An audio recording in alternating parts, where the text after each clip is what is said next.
Sa buhay, hindi natin masasabi kung hanggang saan na lang ang itatagal o ilalagi natin sa mundo. Paano kung isang araw, habang masaya kayong magkasama ng pamilya mo, ay bigla na lamang bawiin ang buhay ng taong mahalaga sa iyo, ang mga magulang mo? Kaya mo bang tuparin ang mga habilin nila lalo na't hindi bukal sa puso mong gawin ang mga yon? Ako nga pala si Antonio, baba nung mga kabangers at mga kayanggaw. Ito ang aking kwento. Pero bago tayo magsimula, kung maaari sana'y pindutin niyo muna ang subscribe button kung bago pa lang kayo sa channel nating ito. Mag-iwan na rin kayo ng comment at pindutin na rin ang like button. Napakalaking tulong po sa ating channel ang gagawin niyo pong ito. Isang malaking suporta po yun sa ating channel na labis ko pong ipagpapasalamat. At ngayon, sa ating pagpapatuloy.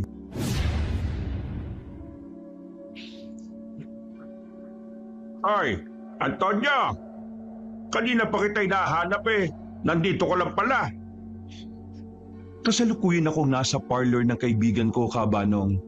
Tiyempo na pinapahiran ako ni Berna ng nail polish sa paa. Tay, may pag-uutos po ba kayo? Malapit na po ako matapos dito. Ay, dalintikan ka na naman, Antonio. Kala ko pa naman eh, mamimili ka sa palengke. Ayun pala eh, nandito ka lang sa parlor at puro kalandyan na naman yung ginagawa mo. Man, nanggaling na ho ako sa palengke, pero dumaan po muna ako dito kasi ang dumi na ng mga paa at kuko ko eh.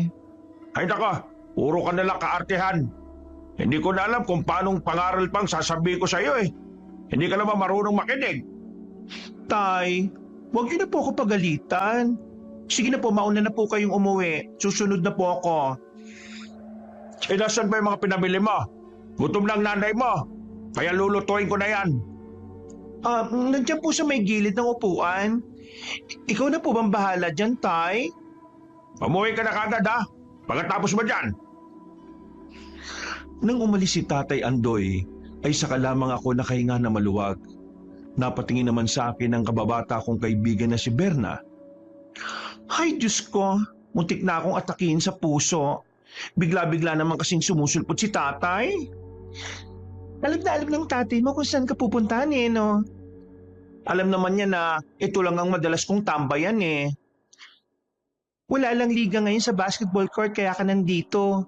Pero madalas, hindi kita makita. Ha, nagtataka ka pa.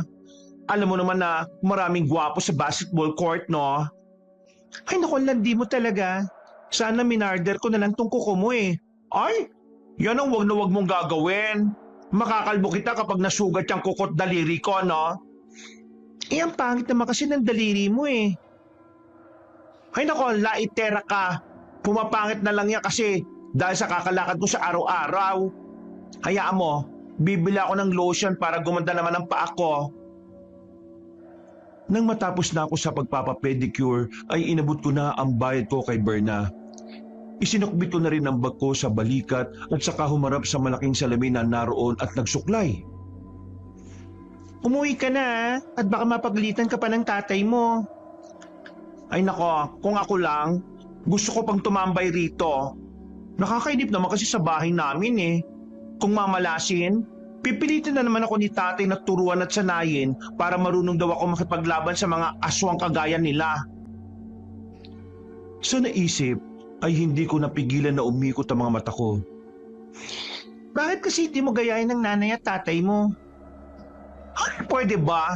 Hindi para sa akin ang pakikipaglaban gaya ng ginagawa nila, no? Kung nagkataon na gwapo pa yung aswang, baka imbis na patayin ko eh, baka halikan at yakapin ko pa siya. Naku, kahit kailan talaga, laging umaatake ang pusong babae mo. Nagpapakatotoo lang ako, sis. Saka ang sakit sa katawan kapag nagsasanay kami ni tatay eh. Pakiramdam ko, yun ay kamamatay ko. Magpasalamat ka pa rin dahil kahit ganyan ka, buong puso ka nilang tinanggap.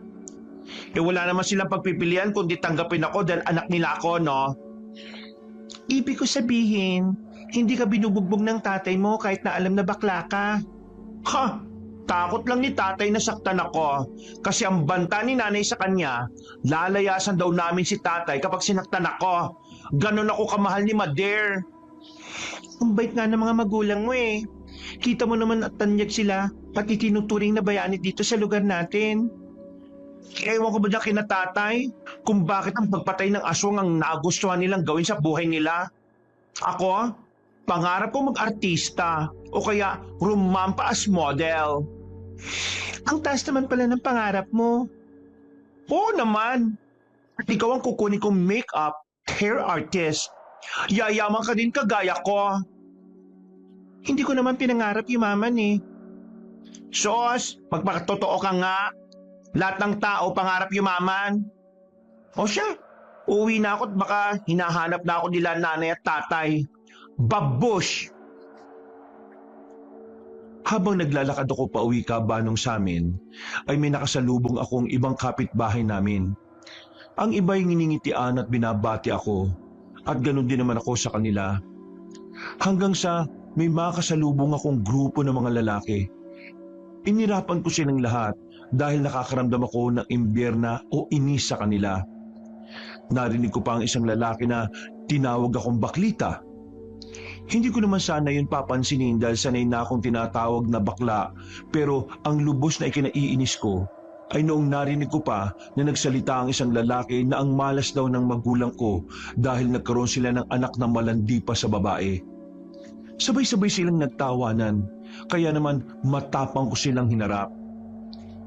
Hoy, alam nyo, hindi kasalanan na magulang ko na magkaroon sila ng anak na kagaya ko. Kung malas sa magulang ko sa akin, mas malas sa mga magulang nyo sa inyo. Lalaki nga kayo pero mga batugan at palamunin kayo. Natigil sila sa pagtawa nang marinig nila ang sinabi ko. Nakapamewang pa ako at kinikilati sa mga kuko ko sa kamay. Naggalit ang isang lalaki at mabilis na lumapit sa akin para sana suntukin ako. Pero mabilis din akong nakailag. Ha? Duling ka ba? Hindi tumama suntok mo, kuya.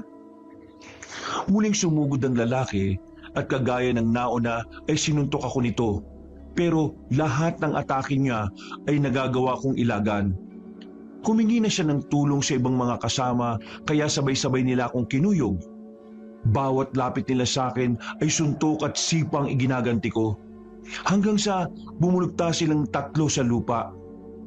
O ano? Puro lang pala kayo yabang eh. Wala naman pala kayong ibubuga. Oh, yun na yon. Tapos na ba ang laban natin? Pinilit pang tumayo ng isa pero muli lang itong bumagsak. Mukhang napalakas yata ang suntok ko sa panga niya. Ang kanya! Nak! Hindi ko ba uuwi? Payang... Napalingon ako kay nanay nang marinig ko itong nagsalita. Agad akong lumapit sa kanya at mabilis na tinakpan ang bibig niya. Umuwi na po tayo, Nay. Pero ano ba nangyari sa kanila? Wala, Nay. Nadapa lang sila. Tutulungan ko nga sana pero bigla kang dumating kaya hayaan na lang natin sila. Akala ko nakikipagbasag ulo ka na. Ay, hindi po ah. Mabait po ako. Saka, hindi ko po sila kayang labanan kung sakali, no? Hinila ko na si nanay para makalayo na kami at makauwi na sa bahay namin. Hindi ko sinabi ang totoo dahil pagagalitan ako ni nanay. Lagi niyang bilin kasi sa akin na huwag ako makikipag-away sa mga taong hindi ko kasukat ang lakas.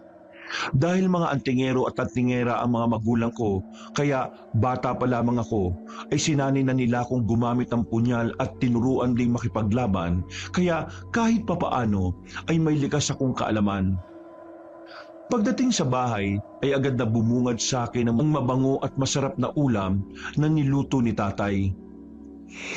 Ang bango naman yan, Tay. Kakain na po ba tayo? Oo. Sakto dating niya. Ang tagal mo umuwi kaya ipinasundo na kita sa nanay mo eh. Ay nako, kailangan pang sunduin para umuwi. Ako na nga pong bahala. Maghahain na po ako para makakain na tayo. Pumunta na ako sa kusina kabanong para magsandok ng kanin at ulam. Ingat na ingat akong iangat ang takip ng kaldero pero iniisip ko na baka masira ang nail polish ng mga kuko ko. Sa kupad mong sumandok, baka maging ahas na itong mga bulati ko sa tiyan. Kanina pa sila nagugutom, ang bagal mo. Teka lang naman, Tay. Baka kasi masira ang nail polish ko eh.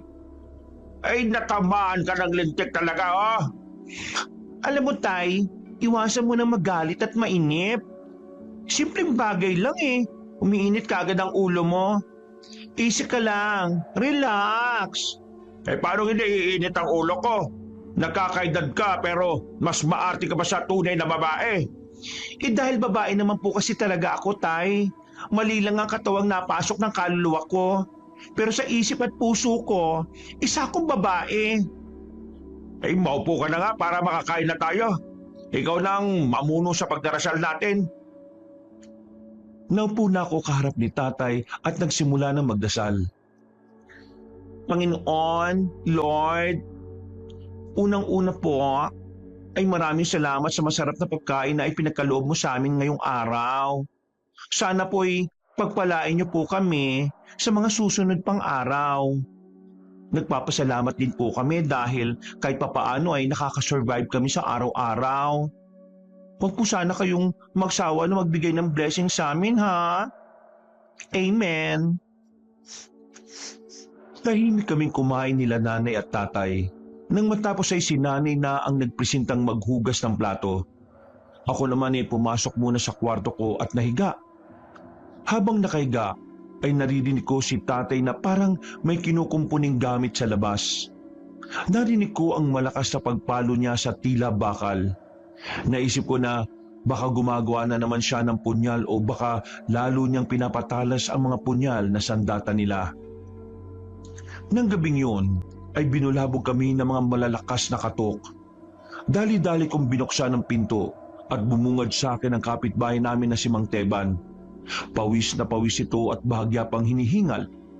Inalok ko siyang papasukin sa loob ng munti naming bahay pero hinahanap nito sila nanay at tatay.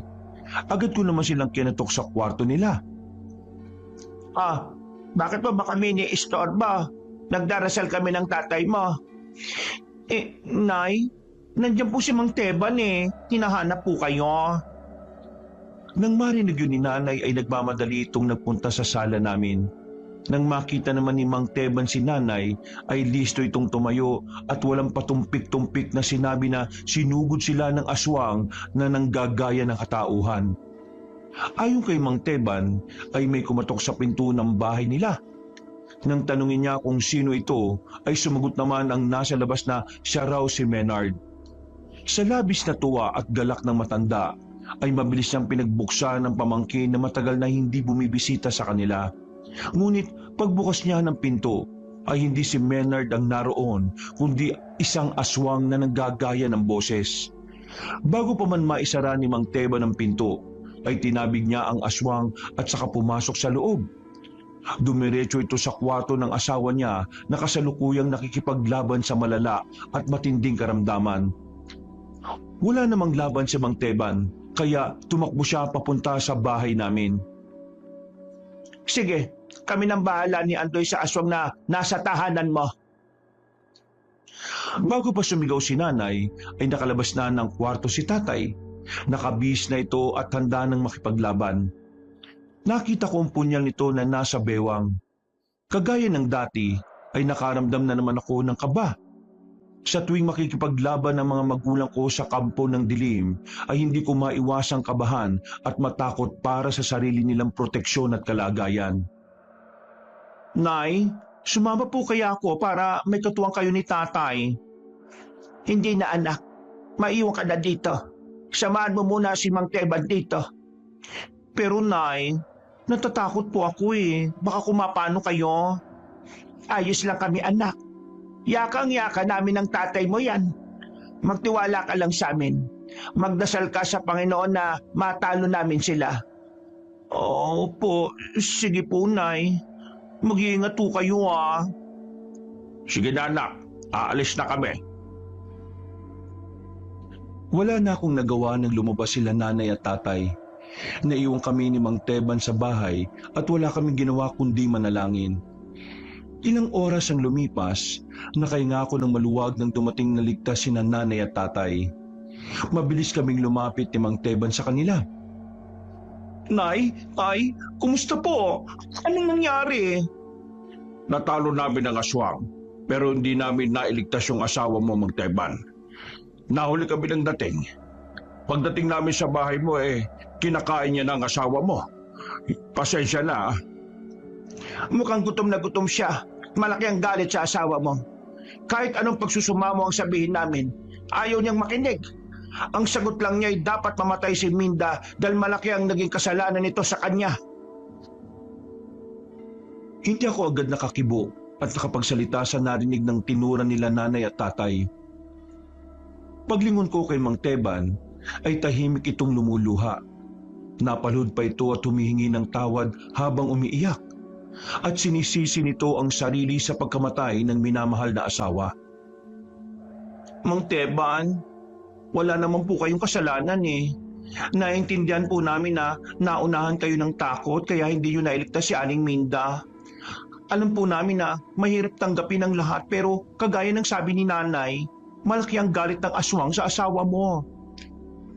Pinilit kong itayo si Mang Teban pero nanatili pa rin itong nakaluhod habang humahagulgol. Ilang sandali pa ay bigla na lamang itong tumigil sa pag-iyak. Anak, lumayo ka sa kanya. Nay, bakit po? Magsasalita pa sana ako pero biglang tumayo si Mang Teban at nanlilisik ang mga matang nakatingin sa akin. Para itong sinaniban ng dyablo. Galit na galit ito at saka sumugod palapit sa akin. Napatili ako ng malakas at itinakip ko ang dalawang kamay sa mukha ko. Ilang sandali pa ay naramdaman kong tumahimik ang paligid namin. Gulat na gulat ako nang makita ko si Mang Teban na nakahandusay sa sahig habang may nakatarak na punyal sa dibdib nito. Si tatay pala ang sumuksak sa kanya. Hindi na si Mang Teban yan. Iba na kasama mo dito kanina. Paano po nangyari na hindi na yan si Mang Teban, Tay? Hindi naman po siya lumabas at umalis kanina eh. Hindi nagsalita si tatay at seryosong nakatitig lang sa akin. Maya-maya napansin kong nagbabago ang anyo ni Mang Teban. Naging isa itong aswang. Hindi mo siguro napansin na umalis si Mang Teban kanina. Nasalisihan ka ng aswang na yan na ginaya ang katauhan at boses ni Mang Teban. Ganun sila kabibilis. Kaya kung mahina ang pangdama mo, naku, maloloko kanila. Para maniwala ko, ay nagpunta kami sa bahay ni Mang Teban. Doon ay nakita kong matanda na wala pa rin patid sa pagluha habang inaayos sa papag ang luray-luray na katawan ni Aling Minda. Wala itong pakialam sa presensya namin. Basta, abala ito sa ginagawa. Para maintindihan mo, pagkatapos namin patayin ang aswang na pumatay kay Aling Minda, ay nakita namin si Mang Teban na papasok na sa bahay niya. Sinabi na namin sa kanya ang nangyari kaya alam namin na siya ang totoong Teban na naroon. Hindi na kami nagulat nang maabutan namin na kasama mo ang kamukha ni Mang Teban na gumaya sa kanya. Malamang isang aswang yan na may galit din sa amin at balak ang gawa na masama. Humahanap lang yan ng tiyempo. Mabuti na lang at dumating kami kaagad ng tatay mo. Diyos ko po, kung nagkataon, nilapa rin ako ng aswang na yan. Kaya nga lagi naming tinuturo sa iyo na huwag ka magtitiwala sa kahit na kanino. Maraming mapanlinlang sa mundong ginagalawan natin. Kung puro puso ang paiiralin mo, mapapatay ka ng mga aswang na yan. Bakit kasi hindi na lang kayo tumigil ni nanay sa ginagawa nyo? Ayaw nyo po ba ng tahimik na buhay? Hindi namin kayang manahimik, lalo na't may nangangailangan ng tulong mula sa mga kabaryo natin. Kung walang lalaban sa mga aswang, sinong gagawa nun? Wala naman tayong aasahan sa mga gobyerno na nakaupo. Sa sinabing yun ni tatay ay hindi na ako nangatwiran pa. Tumawag na lang kami sa ibang kapitbahay para matulungan si Mang Teban sa bangkay ng asawa niya. Natapos ang gabing yon na hindi pa rin ako matahimik, Kabanong. Paulit-ulit na bumabalik sa utak ko ang nangyari. Habang sila nanay at tatay ay mahimbing nang natutulog sa kabilang kwarto. Kinabukasan ay naisipan kong puntahan si Berna sa parlor nito. Kagaya ng dati, ay dagsa ang mga customer nito na nagpapagubit ng buhok at nagpapalinis ng kuko. Bessie, magsara ka kaya muna para makapagtsikahan tayo. Ay naku, hindi pwede. Kailangan kong kumita ngayon. Bayarin ng tubig at kuryente, no? Nabalitaan mo na ba yung nangyari sa asawa ni Mang Teban? Oo naman. Yun nga ang kanina pa usap-usapan dito sa parlor eh. Nakakaawa siya. Namatay pa ang asawa niya kaya ngayon mag-isa na lang siya sa buhay. Hindi pa sila pinalad magkaroon ng anak kaya sino na mag-aalaga kay Mang Teban lalo na ngayon matanda na rin siya. Di ikaw, pwede ka mag-apply sa kanya bilang caregiver. Gaga, anong alam ko sa pag-aalaga? Dito nga lang sa parlor, hindi na ako magkanda-ugaga sa dami ng mga customers ko eh. Sideline rin naman yon, no? Ayaw mo? Bakit hindi ikaw? Wala ka namang ginagawa sa inyo. Ano ginagawa? Abala ako para magsanay, no? Kaya pala, binugbog mo yung 3 lalaki kahapon. Ay, nagsumbong ba sila sa'yo? Mga siraulo yun eh. Sila na nga ang nauna. Ipinalabas pa na ako ang nambugbog sa kanila. Kapag nakasulubong ko sila uli, bubugbugin ko uli sila. Nakwento lang naman ng isa nakakita sa inyo kahapon. Hindi naman niya pinagkakalat. Sa akin lang nakwento. Ang tatalim kasi ng mga dila nila eh. Kung dala ko yung punyal na ginagamit ni tatay, nako, baka hindi na sila makapagsalita dahil puputulin ko talaga yung mga dila nila. Kainis sila ah. Oh, relax ka lang. Ang mabuti pa bumili ka na ng Coke dyan sa tindahan para lumamig ang ulo mo. Kailangan ko rin yan para lumakas ako eh. Pakiramdam ko bumabagsak na yung sugar ko eh. Lumabas ako kabanong at pumunta sa tindahan para bumili. Habang namimili ako ng mga tinapay at chichirya, narinig ko naman na pinag-uusapan ng mga tsismosa ang tungkol sa pagamatay ni Aling Minda. Sa sulok ng mga mata ko ay nakikita ko sila na nagbubulungan habang pasulyap-sulyap sa akin. Ay, alam nyo, tumulong lang ang nanay at tatay ko pero hindi nila pinabayaan si Aling Minda. Kala nyo, hindi ko naririnig yung mga pinag-uusapan nyo? Kung kayo kaya ang lumaban sa mga aswang, para kahit papano may naitutulong kayo dito sa baryo natin. Mga dalahirang matatanda to, naghahanap pa ng masisisi. Biglang umalis ang 2 matandang nagbubulungan. Nang makabili na ako, ay humahaba ang muso ko na bumalik sa parlor. Oh, ano nangyari sa'yo? Pinabili lang kita sa tindahan, nakasambakol na naman yung mukha mo. Paano? Visit kasi yung mga chismosa sa tindahan eh. Pinarinig pa talaga nila sa akin na pinabayaan daw nila nanay at tatay si Aling Minda, kaya nakain ng aswang. Sino bang may gusto na mamatay siya? Hindi naman nila alam ang buong kwento. Naghanap pa ng masisisi. Para namang hindi ka na nasanay dito sa lugar natin. Hayaan mo na yung mga matatanda basta alam mo kung ano ang totoo. Aba, huwag silang hihingi ng tulong sa amin ha, kapag nangailangan sila. Talagang pababayaan ko silang lapain ng mga aswang. Ako, naiimbiernan talaga ako. Tumawa na lang si Berna at ako'y naupo sa sulok habang umiinom ng Coke at kumakain ng chichirya. Sabi ko naman kasi sa iyo mag-hire ka na ng tauhan dito sa parlor mo para hindi ka nangangarag. Gustuin ko man pero baka hindi ko kayang pasahuran. Alam mo naman na hindi laging maltas dito sa parlor. Sa bagay, tama ka. Saka baka hindi magaling yung makuha mo. Masisira ka pa sa mga customers mo. Oh, uminom ka at kumain ka muna. Sige lang, tatapusin ko lang tong nililinisan ko ng kuko. Hindi ko na inistorbo pa si Berna dahil kinausap na rin ito ng dalagang customer niya. Habang umunguya, ay napatingin ako sa malaking salamin na nasa harapan ko. Napansin ko kasi ang may edad na lalaki na nakatayo sa labas at nakatingin din sa salamin at ako ang tinitingnan. Bagyang kumunot ang noo ko at sinalubong ang titig ng may edad na lalaki. Hindi nagtagal ay umalis ito at naglakad palayo. Hindi ko na lang pinansin ng lalaki at nagpatuloy na lang ako sa pagkain. Ilang araw ang lumipas, payapa namang nailibing si Aling Minda. Bilang pakikiramay ay sumama kami nila nanay at tatay ng ihatid ng matanda sa huling hantungan nito, sa sementeryo. Marami ang nakidalamhati ng mga kaanak at kapitbahay. Nang matapos ang libing, ay inayayahan kami ni Mang Teba na pumunta sa bahay nila para kumain ng merienda. Nagpaluto daw ito ng sopas at pansit. Halos lahat ng nakilibing ay nagpunta sa bahay ni Mang Teban. Nagmistula tuloy parang may handaan o fiesta sa dami ng tao. Hindi rin kami nagtagal. Pagkatapos namin kumain ay nagpaalam na kami na uuwi na para makapagpahinga. Habang naglalakad kami ay napansin ko ang pananahimik ni tatay. Tay, ayos po ba kayo? Saglit na sumulyap sa direksyon ko si tatay. Kimi itong ngumiti na hindi man lang umabot sa mga mata nito.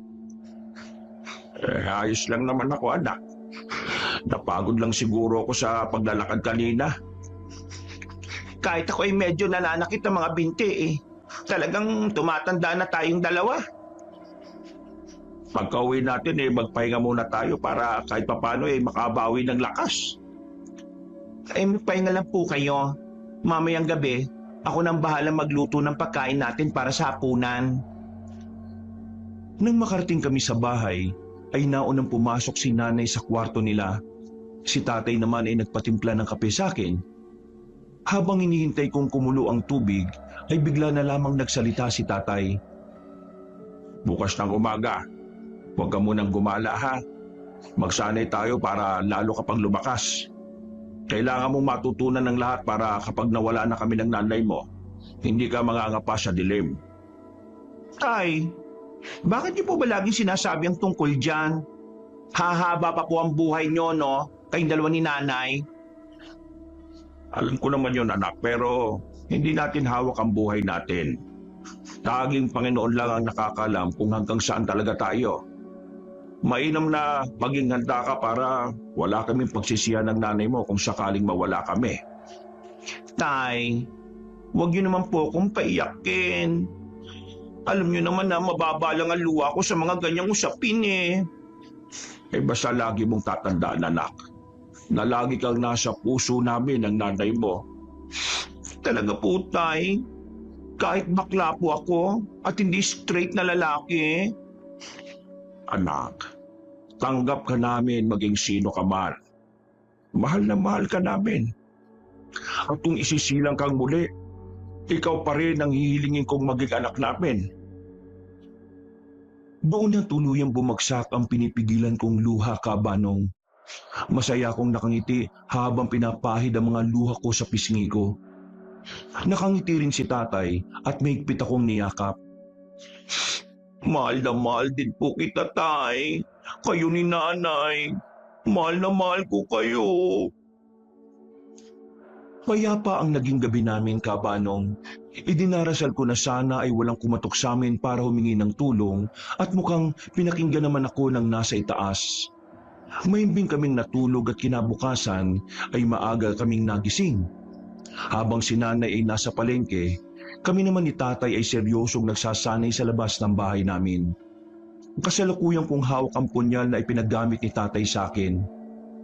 Salubong ang mga kilay ko na nakatingin ako sa harapan ko, habang si tatay ay nasa likod ko at ginagabayan ako sa hawak kong sandata. Nalintikan ka naman, Antonio. Higpit ko yung pagkakahawak mo sa punyal. Kapag yan nabitiwan mo, katapusan na ng buhay mo kung sakaling may kalabang kang aswang. Kahit na anong mangyari ha, huwag na huwag mong bibitiwan yan. Kasi naman, ang hirap naman hawakan nito, tay. Wala pang ibang punyal dyan na medyo maganda kaysa dito. Anong klaseng punyal ba yung hinahanap mo? Halos lahat naman ito magkakaparehas lang. Tigasan mo kasi mga daliri at buong kamay mo.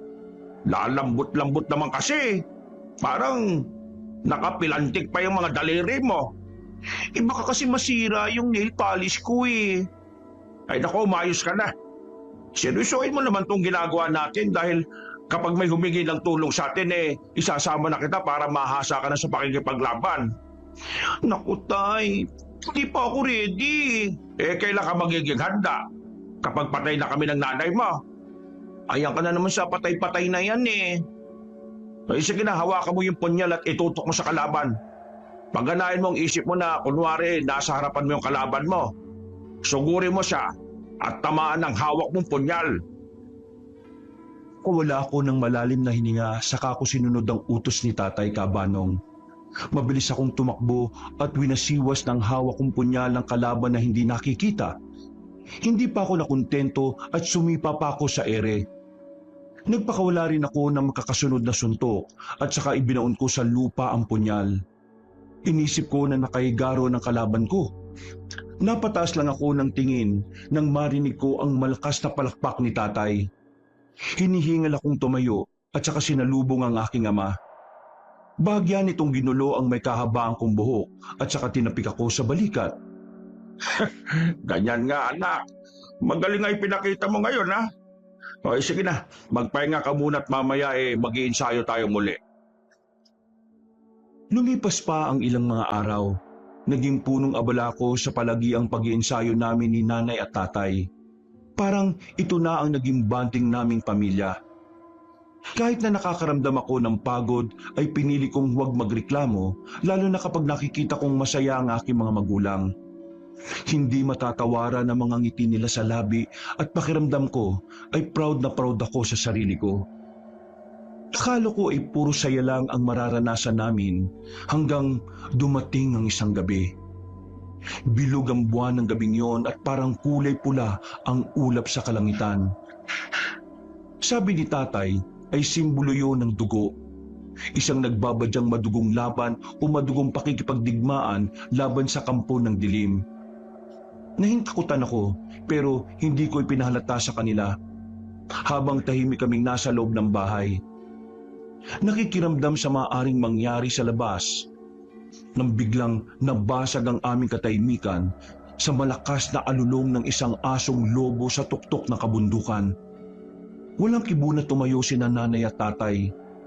Nagkanya-kanya silang hawak at kuha sa mga punyal nila.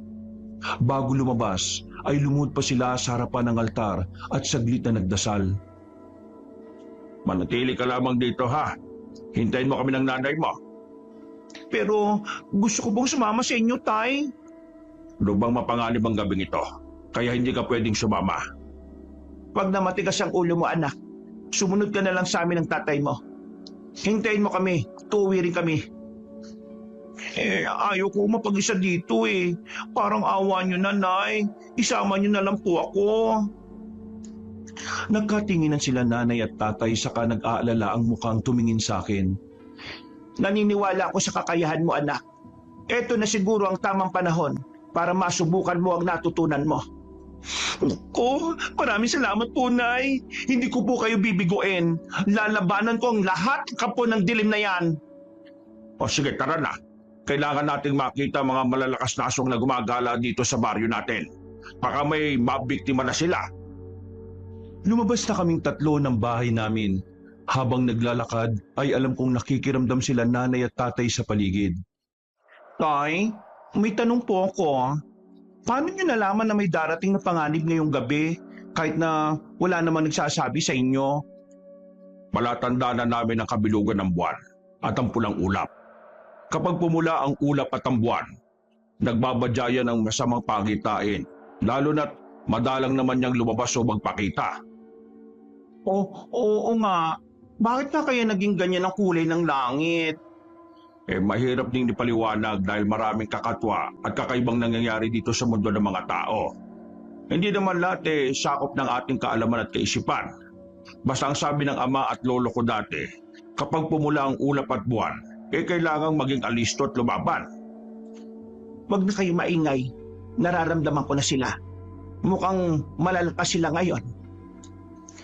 Sa sinabing yun ni Nanay ay nakaramdam ako ng magkahalong kaba at takot, Kabanong.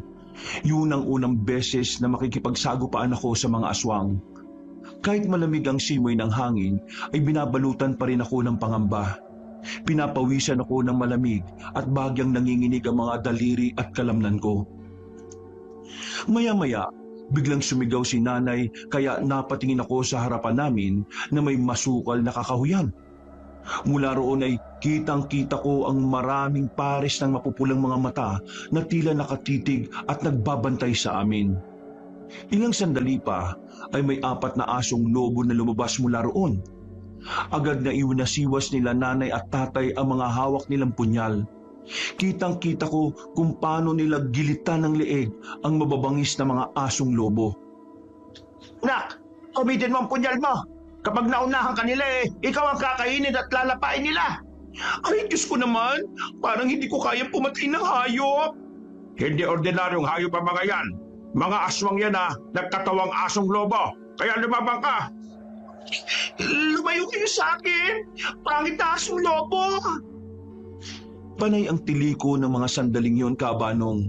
Inatake ako ng isang asong lobo kaya napaupo ko sa lupa habang ang asong lobo ay tila nakangisi sa akin. Mapupula ang mga mata nito at unti-unting lumalapit sa kinasadlakan ko. Shoo! Lumayo ka! Sige, kapag lumapit ka, lalaslasing ko talaga yung mataba at mabalahibo mong leeg. Hindi nakinig ang asong lobo sa pananakot ko sa kanya. Nakita kong tumalo nito at akma kong dadambahin. Nanlaki ang mga mata ko sa labis na takot kaya naitaas ko ang isang kamay ko na may hawak ng punyal. Nakagaging langit! Ayaw ko matay! Bigla kong idinilat ang mga mata ko at nagulat pa ako nang makita ko na nakatusok na ang punyal sa leeg ng asong lobo. Tumatagas ang duguron at dumaloy sa kamay at braso ko. Chi! Stopo! Hindi ko sinasadya. Patawarin mo ko. Ang kulit mo kasi. Ayan tuloy. Nasaksak at napatay kita. Ha? Nalintikan ka naman, Antonio. Tumayo ka riyan at tulungan mo kami ng nanay mong makipaglaban. Nang makita ko na napapaligiran sila nanay at tatay ng mga asong lobo, ay agad akong tumayo.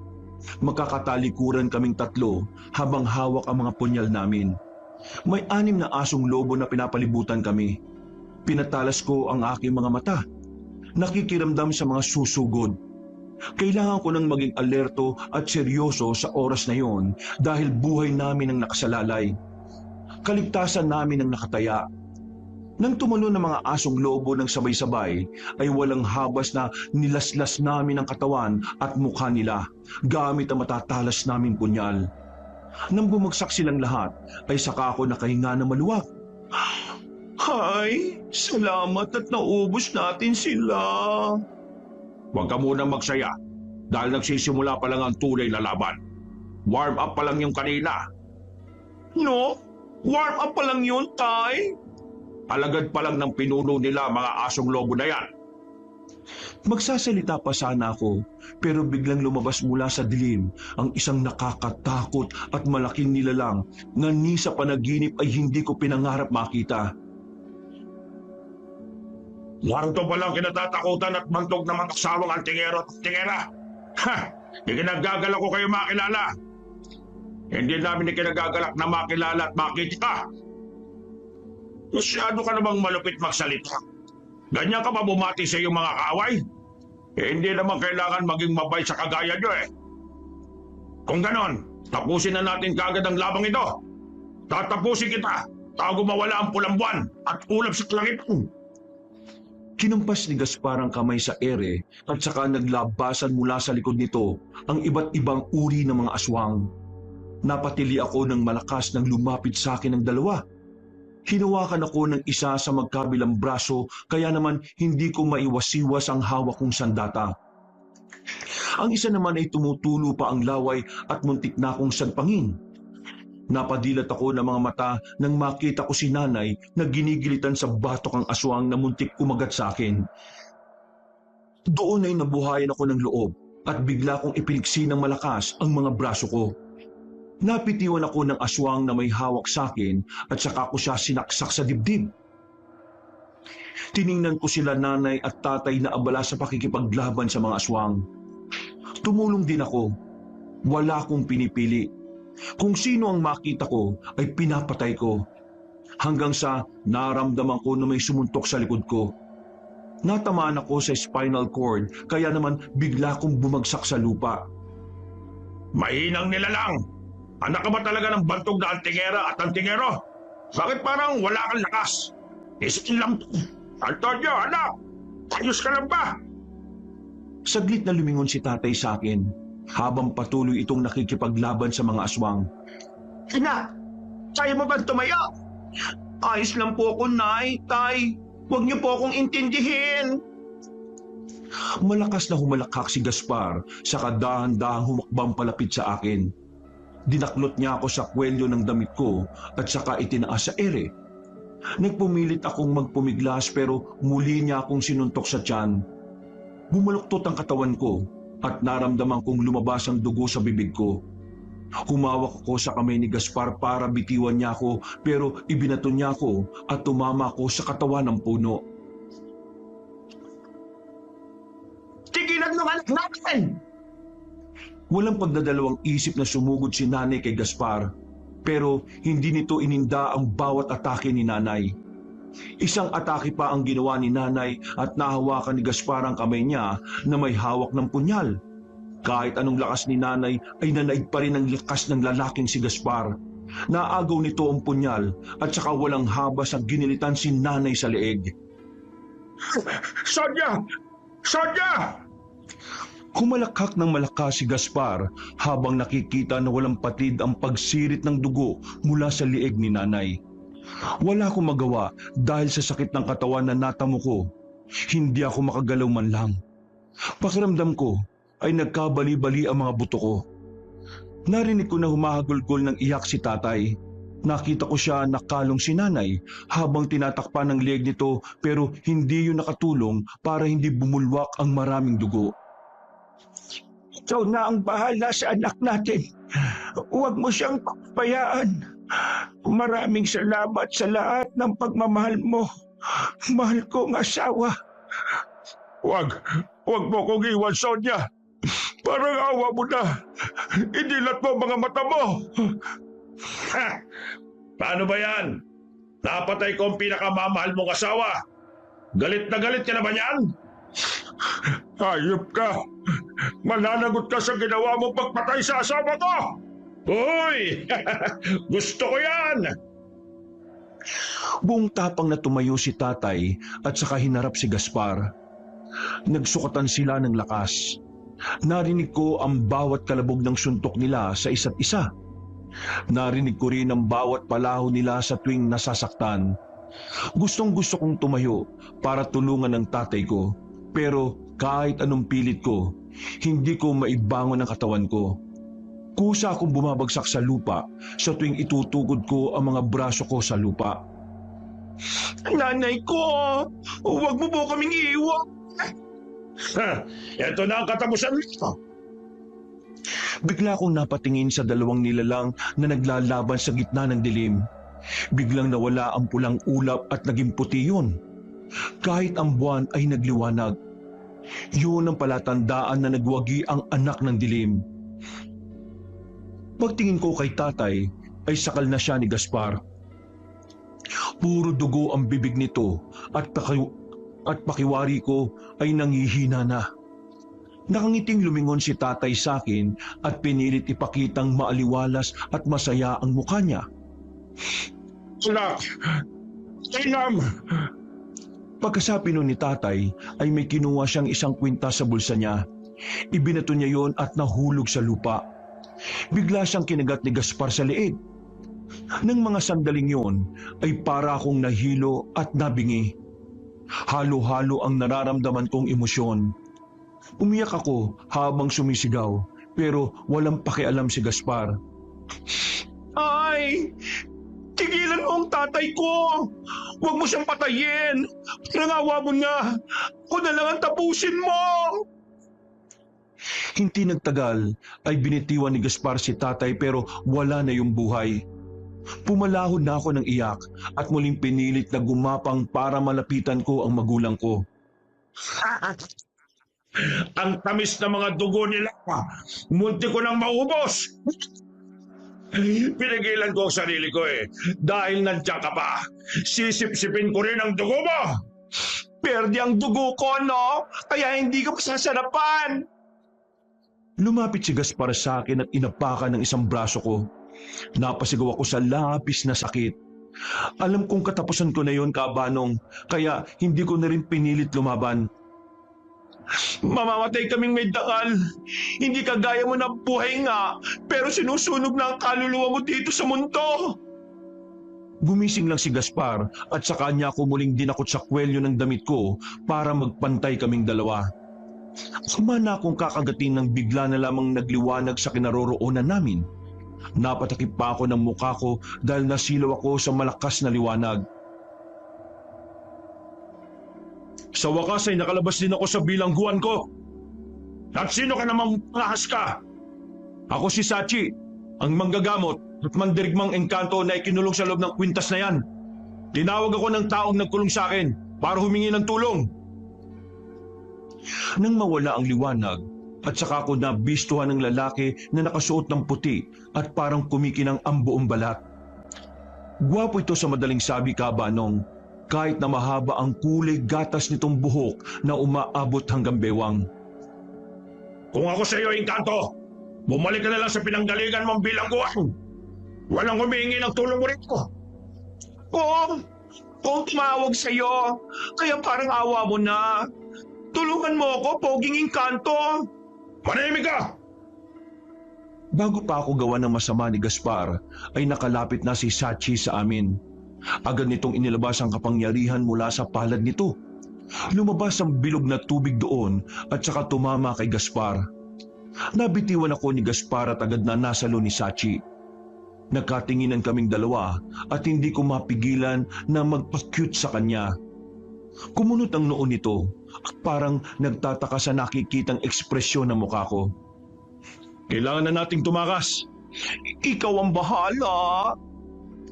Sinamantala namin ang pagkakataon, Kabanong. Habang nakabulagta pa si Gaspar, ay bigla kaming naglaho ni Sachi. Pagdilat ko ng mga mata, ay napansin kong nasa bahay na kami. Buhat pa rin ako ni Sachi na parang bagong kasal kami. Bitiwan mo na ako. Pagbitiw ni Sachi, ay bigla kong nahulog sa sahig. Tumama ang puwet ko kaya lalong sumakit ang katawan ko. Troy, bakit naman ako biglang pinitiwan? Sabi mo bitiwan na kita eh. Kaya ginawa ko. Madali naman akong kausap eh. Wisit ka rin, no? Lalo yata ako nabalian eh. Naiwan natin ang mga magulang mo. Balikan natin sila. Ay, oo nga pala, sila nanay at tatay. Kaya lang, wala na sila. Ay, teka, sabi mo kanina manggagamot ka, di ba? Pwede mo ba silang pagalingin?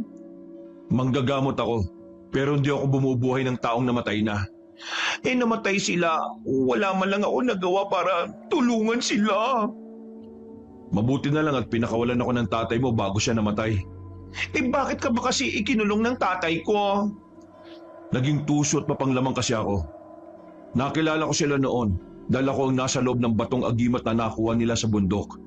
Nakipagkasundo ko sa kanila na papayag ng gamot at tulungan silang patayin ng mga aswang na nanggugulo dito sa baryo nyo. Pero sumuway ako, kaya bilang parusa ay ikinulong nila ako sa ibang kwintas. Hindi ako makalabas dahil sa sagradong dasal na nakaharang sa akin. Makakalabas lang ako kapag ang mismong nagkulong ang nagsabi. Pero may problema pa rin ako. Man ang problema mo? Ipinakita ni Sachi sa akin ang dalawang kamay niya. Nandito pa rin ang gintong kadena sa mga kamay ko. Hindi ko magagamit ang iba kong kapangyarihan dahil limitado lang ang kayang ilabas ng mga palad ko. So, ano kailangan kong gawin? Alisin mo ang mga ito gamit ang susi na nasa kwintas mo. Susi? Na nasa kwintas ko? Teka, ito ba? Hinawakan ko ang kwintas na may pendant na susi. Akala ko noon ay regalo lang ito ni tatay sa akin. Oo, yan nga. Kalagan mo na ako ngayon din. Tinitigan ko si Sachi at nakita ko sa mukha niya na desperado siyang maalis ang gintong kadena sa mga kamay nito. Pero biglang may pumasok na ideya sa utak ko. Ay, ayoko nga. Palukohin mo lang din ako kagaya ng ginawa mo sa mga magulang ko dati.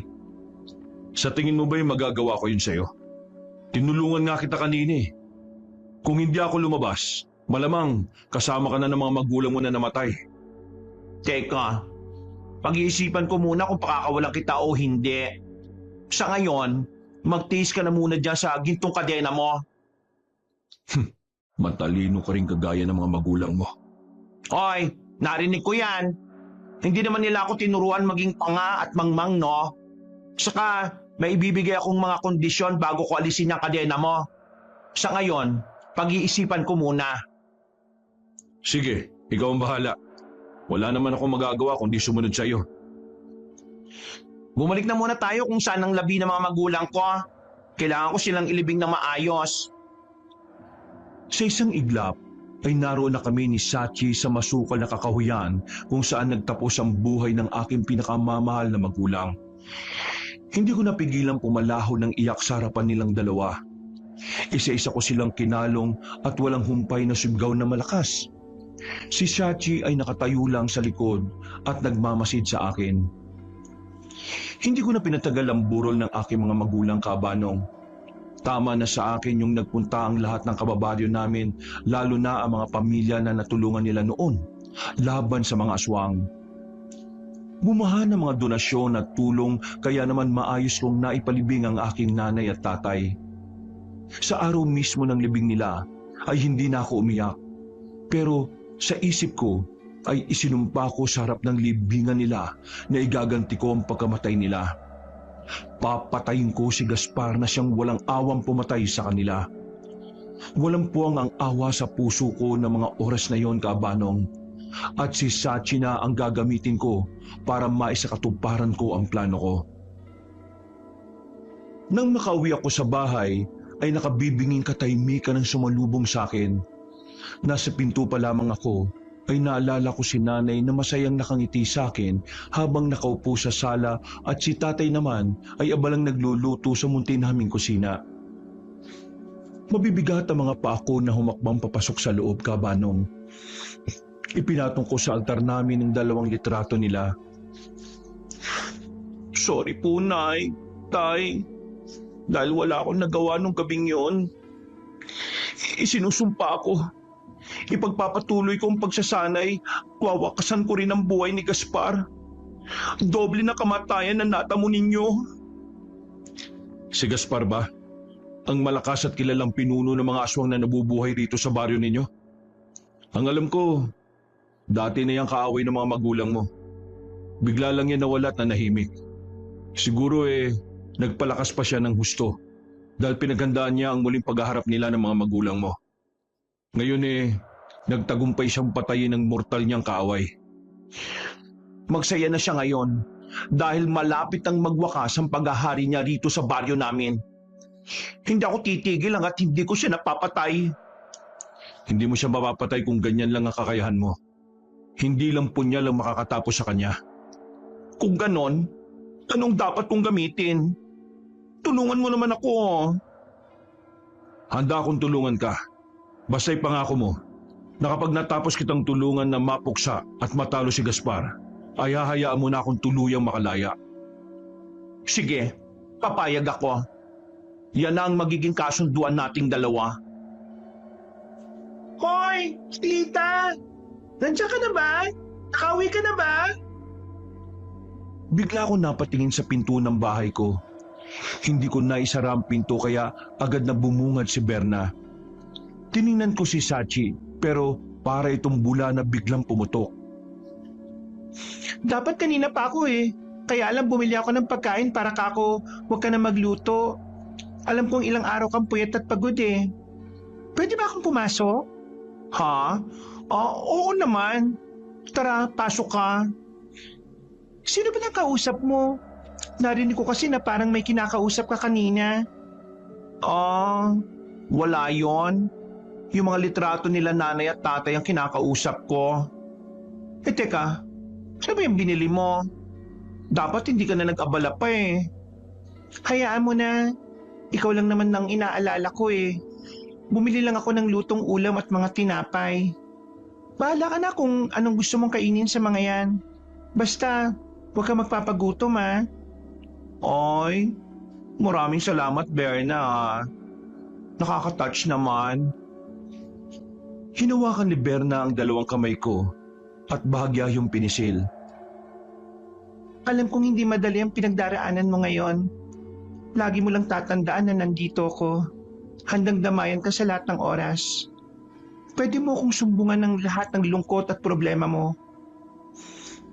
Alam mo, sis, mabuti na lang talaga nandyan ka. Maraming salamat ulit Ngayon lang ako malungkot pero darating naman ang tamang panahon na magiging maayos ako. O paano? Hindi na ako magtatagal para makapagpahinga ka na. Hoy, anytime ha. Welcome ka sa parlor ko. Sige, kapag hindi na ako busy, dadalawin na lang kita sa parlor mo. O paano, mauna na ako? Ingat ka dito lagi Nang makalis si Berna, ay saka muling lumabas si Sachi. Nagulat pa ako nang makita na siyang nasa tabi ko. Ang bait naman pala ng kaibigan mo. Ay oo, mabait talaga yung si Berna. Matalik kong kaibigan yan Hindi ako pwede magpakita sa ibang tao Tanging sa iyo lamang ako pwede magpakita. Okay na rin yun. Kasi matatakot sila sa'yo kapag nakita ka. O sige, magpahinga ka na muna. Ako magtatago muna. Hindi na ako nakapagsalita dahil mabilis na nawala si Sachi. Kahit saan ako tumingin ay hindi ko na siya nakita. Kinabukasan ay maaga akong nagising. Kasabay ng pagtilaok ng manok ay nagsimula na akong magsanay. Inaalala ko ang lahat ng itinuro nila nanay at tatay sa akin. Lahat ng punyal na naiwan na ginagamit nila sa pakikipaglaban ay isa-isa kong pinag-aralan. Bawat isa kasi ay magkakaiba ng paraan ng paghawak at paggamit. Tirik na ang araw, patuloy pa rin ako sa pagsasanay. Hindi ko ininda ang pagod at tagaktak na pawis sa buong katawan ko. Mas gusto kong pagurin ang sarili ko dahil kapag hindi abala ang utak ko, maaalala ko lang sila nanay at tatay. At maiiyak na naman ako. Iniiwasan ko na maging emosyonal. Ngayon ko napagtanto na lahat ng sinasabi nila sa akin dati ay ngayon ko mararanasan ang realidad ng buhay. Darating pala talaga ang araw na iiwan nila ako. Hindi ako naging handa at naging kampante na matagal ko pa silang makakasama. Parang panaginip lang ang lahat ng nangyari. Baka naman gumaling ka na ng husto niyan Pumapalakpak pa si Sachi habang nakamasid sa akin. Nakadekwatro itong nakaupo sa mahabang upuan na gawa sa kahoy na nasa labas mismo ng bahay namin. Ay naku, huwag mo nga akong istorbohin Kailangan kong maging napakalakas para maipagiganti ko ang mga magulang ko. Gamitin mo yung nararamdaman mong galit para lumakas ka. Yan ang gagawin mong inspirasyon. Hindi pa rin nawawala yung galit sa puso ko. At gagamitin ko talaga ito para talunin yung Gaspar na yan. Walang kapatawaran ng ginawa niya. Halos lahat ng tao, emosyon ang laging pinapagana sa sistema nila. Kaya hindi na ako magtataka kung matatalo mo si Gaspar dahil dyan sa emosyon na nararamdaman mo ngayon. Itong tatandaan mo na nandito lang ako lagi sa likod mo. Tutulungan kita sa kahit na anong laban na kakaharapin mo. Kaya mo lang naman ako tinutulungan dahil may hinihingi kang kapalit Kung wala siguro yung gintong kadena na nasa kamay mo, ay nako, baka hindi mo na ako tinulungan. Hindi ko rin alam. Siguro oo, siguro hindi. Depende na lang yan sa mapagkakasunduan natin kung sakali. May tanong ako. Kung sakali makalaya ka dyan sa gintong kadena, ano naman ang gagawin mo? Babalik ako sa mundo ko at mamumuhay ng masaya ron. Wala naman akong ibang gusto kundi ang mamuhay ng malaya. Idagdag na rin natin yung makipaglaban sa mga masasamang engkanto. Hayaan mo, huwag ka mag-alala. Nangangako ko sa iyo na kapag natalo natin yung Gaspar na yan, mamumuhay ka na ng malaya gaya ng inaasam mo. Bigyan mo lang ako ng panahon na magsanay at maging malakas. Kapag handa na ako, Ako mismo ang hahanap tutugis sa Gaspar na yon. Mukha ka namang nagsasabi ng totoo eh. Sige, magsanay ka na ulit muna. Ako ay magtatago muna para hindi maging abala sa iyo. Tawagin mo na lang ako kapag may kailangan ka. Kagaya ng dati, ay parang bula na biglang pumutok si Sachi. Napailing na lang ako at muling ipinagpatuloy ang ginagawa ko. Ilang araw ang matuling lumipas. Wala pa rin akong humpay sa pagsasanay. Halos nakakabisado at nagagamoy ko na rin ang paghawak at paggamit ko ng punyal. Hindi ko sinasabi kay Sachi ang nararamdaman ko pero sa loob-loob ko ay napakasaya ko dahil alam ko na kung nandito sila nanay at tatay ay tiyak na matutuwa rin sila. Nang sumapit ang gabi, papasok na sana ako sa kwarto ko nang biglang may kumatok ng malakas sa pinto ng bahay. Agad kong pinagbuksan ang kumakatok at nagulat pa ako nung mabungaran ko si Joel, ang kapitbahay namin. Tagaktak ang buong pawis nito sa mukha, baka sa matinding takot. Oh, bakit Kuya Joel? May problema po ba? Kahit nauutal ay naiintindihan ko naman ang sinasabi nito. May tik-tik daw na nasa bubong nila at kahit anong bugaw ang gawin nila ay ayaw umalis. Kabuanan na raw kasi ng asawa niya kaya natatakot siya na baka makunan pa ito. Hindi na ako nagdalawang isip na tumulong kabanong. Agad kong kinuha ang 2 punyal ko at saka lumabas ng bahay. Sachi, sumunod ka sa akin ha. May importante tayong gagawin ngayon. Panay naman ang lingon ni Joel. Hindi to nakikita kaya tinatanong niya sa akin kung sino si Sachi. Tipid lang akong umiti, pinili kong huwag nang sumagot. Hindi ko nakikita si Sachi pero nararamdaman ko ang presensya niya na malapit sa akin. Nang makarating kami sa bahay ni Kuya Joel, ay napansin kong tahimik na ang buong kabahayan. Ay, saan na nagpunta yung basic na tik-tik na yan? Ang sagot ni Kuya Joel ay hindi niya alam. Nagmamadali siyang pumasok sa loob ng bahay para puntahan ang buntis na asawa. Sumunod ako at laking pasalamat ko nang makita ang babae na nasa maayos na kalagayan. Marahang naglakad ang babae. Sa laki ng tiyan nito ay hirap nang lumakad. Oh, manatili lang kayo dito ha. Ako nang bahalang humanap sa tik-tik na yan. Sisiguraduhin ko na ito na ang huling gabi ng buhay niya. Walang lingon-likod na lumabas ako ng bahay. Sakto pagkalabas ko ay nakita ko ang tik-tik na nakadapa sa bubungan. Hoy, tik-tik! Bumaba ka dyan! Ako harapin mo! Wala naman laban sa iyo yung buntis eh. Yun pa yung pinagdidiskataan mo. Bigla na lang lumitaw si Sachi na parang isang panauhin.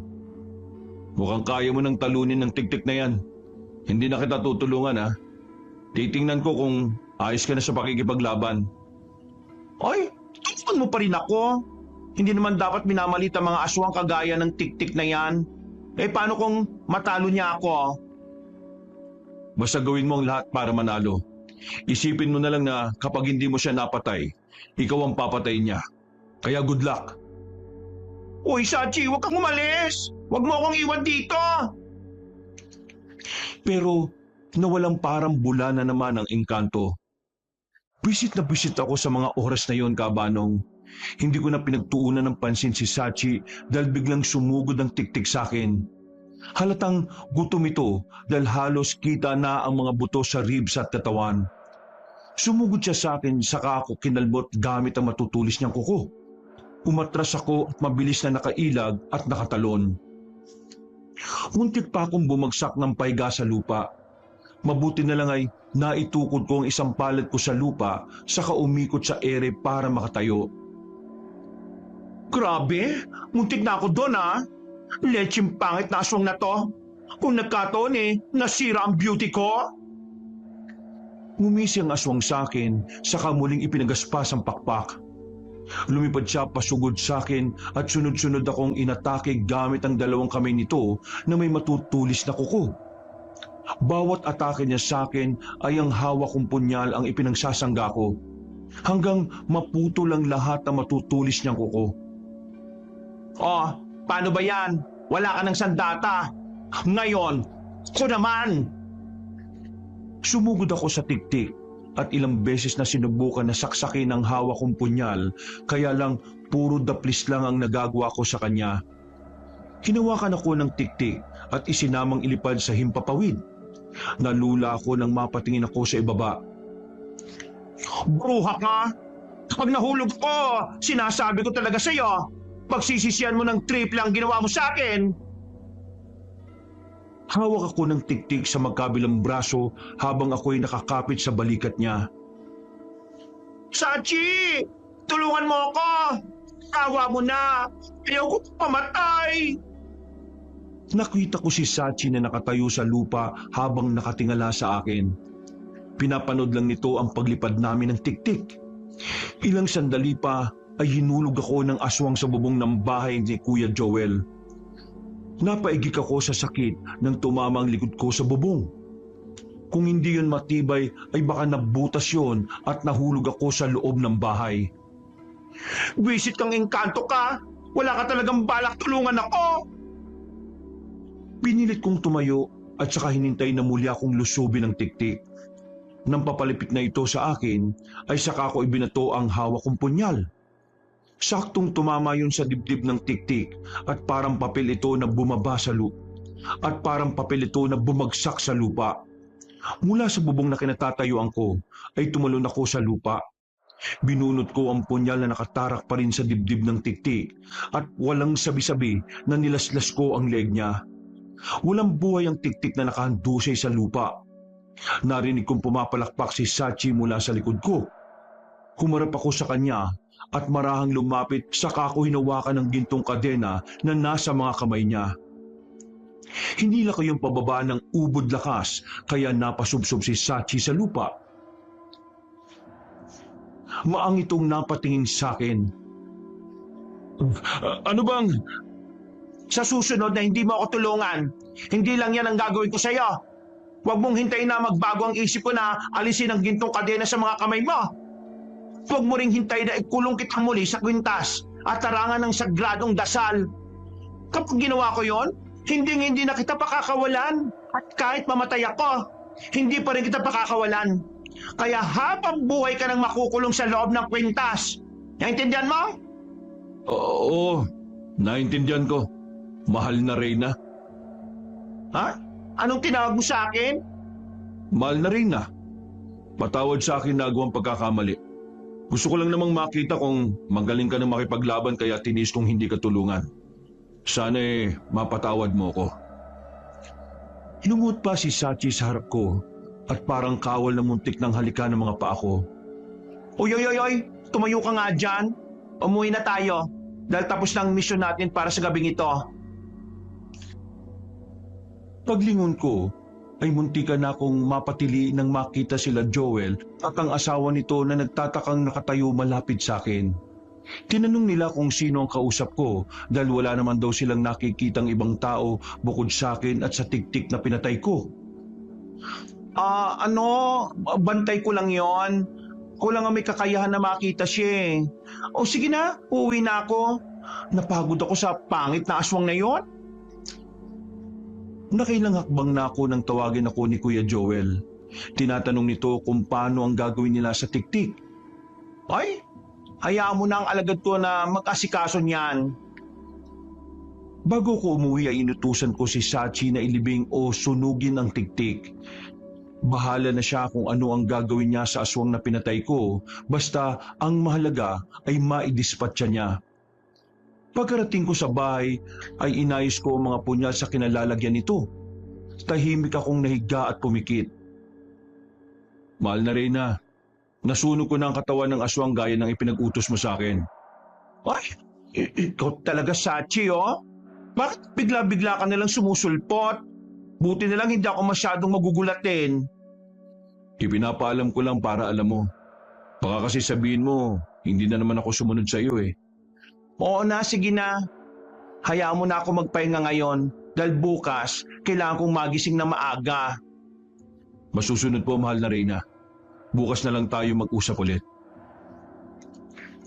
Nang biglang nawala si Sachi, ay hindi ko napigilang magmuni-muni. Habang nakatitig sa kisame, ay bigla kong napalingon sa litrato nila nanay at tatay na nasa altar. Gumuhit na naman na matinding kalungkutan sa puso ko, Kabanong.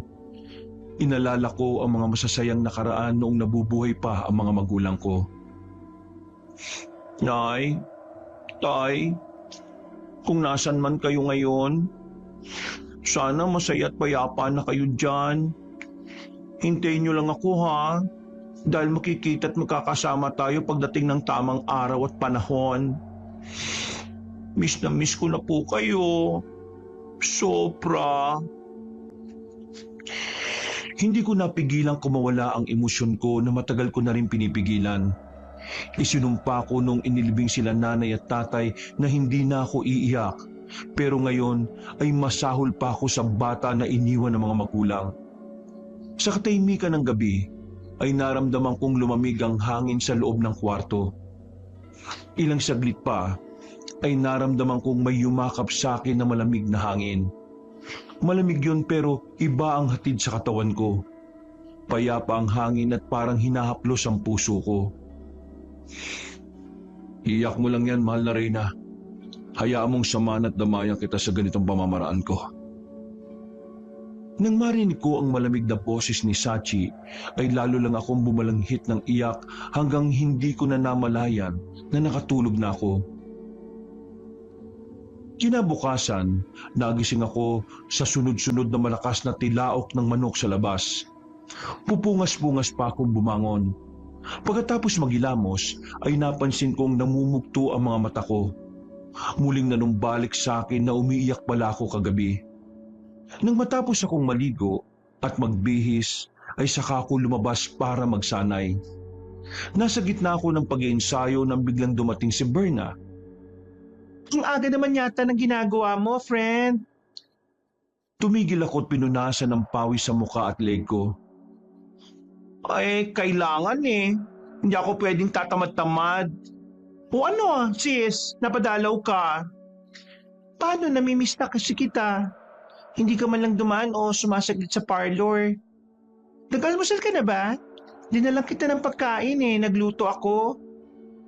Ay, tamang-tama, hindi pa ako kumakain. Pero mamaya pa sana ako kakain eh. Mahirap mag-ensayo kapag busog. Eh ano ba yan dala mo? Sinangag na kanin at nagluto ko ng sardinas na ginisa ko lang sa talbos ng kamote. Wow! Gusto ko yan! Tara na nga sa loob para makakain na rin. Nakakainis ka naman.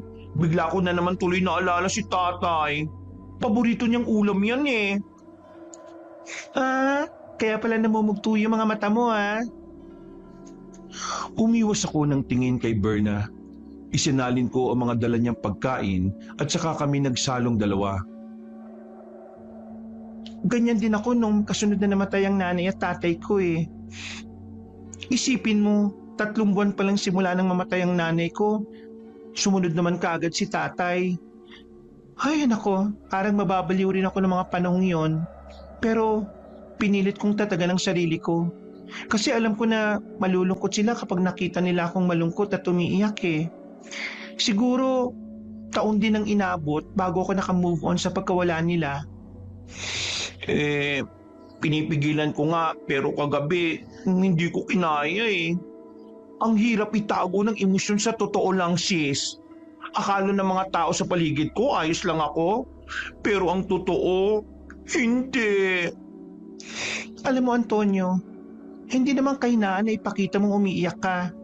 Mas matapang pa nga ang mga taong kayang umiyak sa harap ng mga tao eh. Normal lang ang nararamdaman mo, lalo na't mabubuting tao mga magulang mo na nawala sa'yo. Sobrang buti kasi nila eh. Kaya siguro kinuha na sila ng Diyos sa akin. Huwag mong questionin ng Diyos. Alam kong may dahilan siya kung bakit niya kinuha ang mga magulang mo. Ito lang ang tatandaan mo. Ano man ang mangyari sa buhay mo, huwag na huwag kang magtatampo sa Kanya. At lagi mong isipin na lahat na nangyayari sa buhay natin ay may dahilan. Hindi ko siya kino-question. Ang tanging hinihiling ko na lang ngayon ay bigyan niya ako ng sapat na lakas para matalo ko si Gaspar. Yun lang ang laging dinadalangin ko ngayon eh. Wala nang iba. Hindi kaya ikaw naman ang mapahamak sa gagawin mo? Kumakapit ako sa kanya kaya malakas ang panalangin ko na hindi niya ako pababayaan. Tama ang sinabi mo, mahal na Reyna. Saka nandito ako. Hindi kita pababayaan. Nang biglang nagsalita si Sachi, ay walang tigil na kakalingon si Berna sa buong bahay. Hinahanap nito ang nagsalita. Ako naman ay nanatiling nakaupo at hindi na iwasang umikot ang mga mata. Sino yung nagsalita, Antonio? May kasama ka pala dito? May kinakasama ka na ng lalaki? Sino siya? Bakit hindi mo man lang naikwento sa akin? Ay nako, ang damo talaga at sumabat pa sa usapan. Sis, mahabang kwento kasi pero si Sachi yan. Sachi? Bakit siya nagtatago? Ganyan talaga siya. Ako lang yata ang nakakakita sa kanya eh. Ha? Bakit? Multo ba siya? Hindi. Ay nako, paano ko ba sasabihin at ipapaliwanag sa'yo? Sachi, okay lang ba nasabihin ko sa kaibigan ko yung tungkol sa'yo? Maaari naman, mahal na Reyna. Mahal na Reyna? Yun pang tawag niya sa'yo? So, Reyna ka ng Duenas Iloilo? Luka-luka. Siya lang naman ang may gustong tawagin akong Reyna eh. Hindi ko naman tinuruan yan, no? So, sino nga siya? At saan mo siya nakilala? Sasabihin ko sa'yo pero ipangako mo na lihim lang ang lahat ng ito ha. Mahirap na kapag kumalat sa baryo natin to. Alam mong pagdating sa lihim may mapagkakatiwalaan mo naman ako. Well, si Sachi, isa siyang engkanto. Ano? Engkanto? Saan niya nakilala? Sa kwintas. Ikinulong siya nila nanay at tatay. Bago namatay si tatay, pinakawalan niya si Sachi kaya tinulungan niya ako noon laban kay Gaspar. Namatay si nanay at tatay, kulang ang natira. Kung hindi niya ako tinulungan, baka patay na rin ako. Kaya malaki talagang utang na loob ko kay Sachi. Pwede ko ba siyang makita at makilala? Hindi ko alam kung makikita mo siya. Sachi, okay lang ba na magpakita ka sa kanya? Kung hindi naman kalabisan, gusto kang makilala ng kaibigan ko eh. Pero ang sabi mo huwag ako magpapakita sa ibang tao. Kaya nga nakikiusap ako ngayon na magpakita ka sa kanya. Diyos ko, bakit bigla-bigla naman siyang sumusulpot? Napasigaw si Berna nang biglang lumitaw sa harapan niya si Sachi. Seryoso ang gwapong mukha nito na walang emosyon na nakatitig kay Berna. Ganyan talaga siya. Maya-maya, bigla rin yan mawawala. Sumusunod lang ako sa pinag-uutos mo, mahal na Reyna. Oo na, sige na. Ikaw na ang masunurin. Baka machunurin. Kasi ang macho niya, ang ganda ng mga biceps at triceps niya. Ay naku po, umandar na pagka-itrimitida mo. Sachi, baka naman may kapatid ka na kasing gwapo mo din. Baka pwede mo akong ipakilala sa kanya. May mga kapatid ako pero hindi ko alam kung magugustuhan ka nilang kilalanin. Ganun. Pero sure ako na gwapo rin sila kagaya mo. Hoy, lukurit ka talaga. Tingin mo magkakagusto ang engkanto sa kagaya mo? Bakit? Hindi lang ako makapaniwala na totoo pala silang nag-exist dito sa mundo. Akala ko kwentong bayan lang ang tungkol sa kanila eh. Akala ko nga rin. Naalala ko nung bata pa ako, laging kinukwento ni nanay sa akin ang tungkol kay Sachi. Akala ko nabasa lang niya sa libro ang kwento na yun eh. Yung pala, totoo na may ikinulong silang sutil na engkanto. Anong balak mo sa kanya? Gagawin mo ba siyang bantay dito sa bahay niyo? Hindi no. Makakabalik din siya sa mundo nila. Kailangan lang tapusin at tuparin yung misyon naming dalawa. Nag-usap na kami tungkol sa bagay na yan eh. Tutulungan niya ako. Pwede ba akong sumama sa mission na yan? Hindi pwede, no? O mapahamak ka. Nag-iisa ka lang na kaibigan ko kaya ayaw ko mawala ka, no? Kaibigan kasi kita kaya gusto ko rin tumulong. Gusto, maraming salamat talaga, Berna. Walang anuman, basta ikaw. Magtatago na muna ako. Kailangan ko magpalakas para pagandaan ang laban natin kay Gaspar. O sige, Sachi. Pasensya na sa istorbo, ha? Iglap lang ay nawala na si Sachi. Gulat na gulat pa rin si Berna. Hindi ba ako nananaginip? Hindi. Dahil gising na gising ka. Nandito ka nga sa bahay ko, no? Hay, ang gwapo talaga niya, no? Sana mapanaginipan ko siya mamaya. O kaya, dalawin niya ako sa bahay ko. Gaga! Pati si Sachi pinagpapantasyaan mo? Ikaw talaga?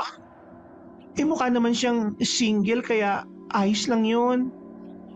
Kurutin kita sa singit para magising ka talaga sa katotohanan. Marami pa kaming napagkwentuhan ni Berna, kaya inabot na siya ng tanghali sa bahay ko. Nang magpaalam ito, ay muli akong bumalik sa pagsasanay. Lumipas ang mga araw. Bukod sa mga pagsasanay na ginagawa ko, ay hinalungkat ko ang lahat ng mga kagamitan nila nanay at tatay. Nakita ko sa isang baulang iba pa nilang mga armas na pwedeng gamitin. Nakaagaw ng pansin ko ang isang matulis na sibat na kulay pilak. Kalahat hindi pa ang haba noon kaya hindi mahirap gamitin. Ayos na ayos sa mga armas na ito, ah. Buti naisipan kong kalkalin tong baul. Gagamitin ko to para mapagsanayan ko. Yan ba ang gagamitin mo sa pakikipaglaban? Ano ba yan? Pag Diyos por sant. Sachi naman, sabi ko sa iyo, di ba? Huwag mo akong gugulatin. Hindi ko namang gustong gulatin ka, mahal na Reyna. Nakita ko kasi ang ginagawa mo eh. Alam mo, hindi ka patas. Lahat ng ginagawa ko, nakikita mo. Pero ikaw, hindi ko nakikita mga ginagawa mo. Wala naman akong ibang ginagawa kundi magpalakas. Kaya lang ang problema ko, kahit anong pagsasanay ang gawin ko, ayaw lumabas ng ibang kapangyarihan ko. Iniisip ko kasi na baka yun ang magiging problema natin kapag nakipaglaban tayo kay Gaspar. Anong ibig mong sabihin na magiging problema natin? Baka imbis na may pagtanggol at matulungan kita, baka maging pabigat pa ako sa'yo. Ano bang kailangan nating gawin para masolusyonan ng problemang to? Biglang itinaas ni Sachi ang dalawang kamay nito. Napatingin ako doon at maliwanag kong nakikita ang gintong kadena. Ang tanging paraan lang ay kailangan mong kalagan ng mga kadena na ito. Iniwas ko ang tingin ko kay Sachi at ipinagpatuloy ang ginagawang pagkalkal sa baul. Kung iniisip mo pa rin na lolokohin kita, nangangako ko na hindi ko yung gagawin sa'yo. Bukal sa loob ko ang pagtulong. Magtiwala ka lang sa akin.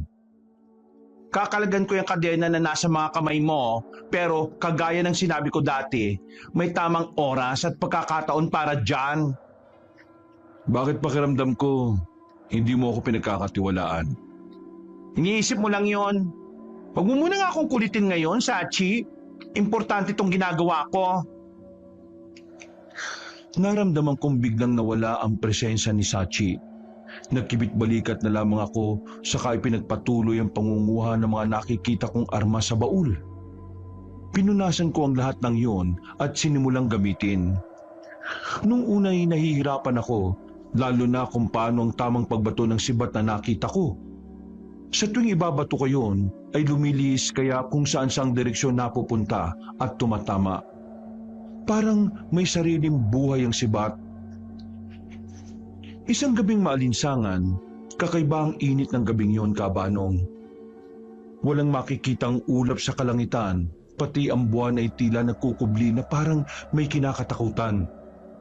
Umiihip naman ang hangin, pero mahina at kahit ang hangin ay parang natatakot din magparamdam.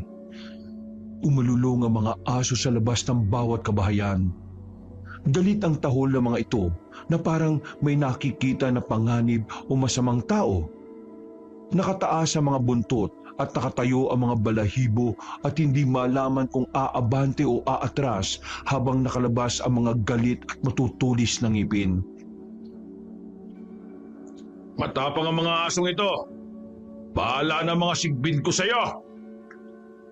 Itinaas ni Gaspar ang isang kamay at nang ibaba niya yon ay saka nagsilabasan mula sa dilim ang mga sigbi na alaga niya. Inatake ng mga yon ng mga aso. Nagpambuno sila at halos mawarak ang balat ng mukha ng mga aso dahil sa pagkakakagat ng mga sigbin dito. Maririnig ang nakakaawang palahaw ng mga aso. Ang iba'y namatay at ang iba ay piniling tumakbo para iligtas sa mga sarili. Narinig ng mga kapitbahay ang nangyayaring ingay at kumusyon sa labas, kaya naglagay sila ng mga asin sa bintana at pinto. Nagsabit din sila ng bawang para sakaling maging proteksyon nila laban sa mga kampo ng dilim. Ang iba'y lumuhod sa tapat ng altar para magdasal. Habang ang iba ay umiiyak at nanginginig sa takot na nagkulong sa kwarto, iniisip nila sa pagkakataong yon na nasa panganib ang baryo nila, ay sino pa ang tatawagin nila para iligtas sila at labanan ng masasamang aswang? Patay na ang mag-asawang Andoy at Shoni. Hindi naman nila sigurado kung maaasahan ba nila si Antonio na kung kumilos ay daig pa ang babae. Habang mahimbing na natutulog, ay bigla kong ginising si Sachi.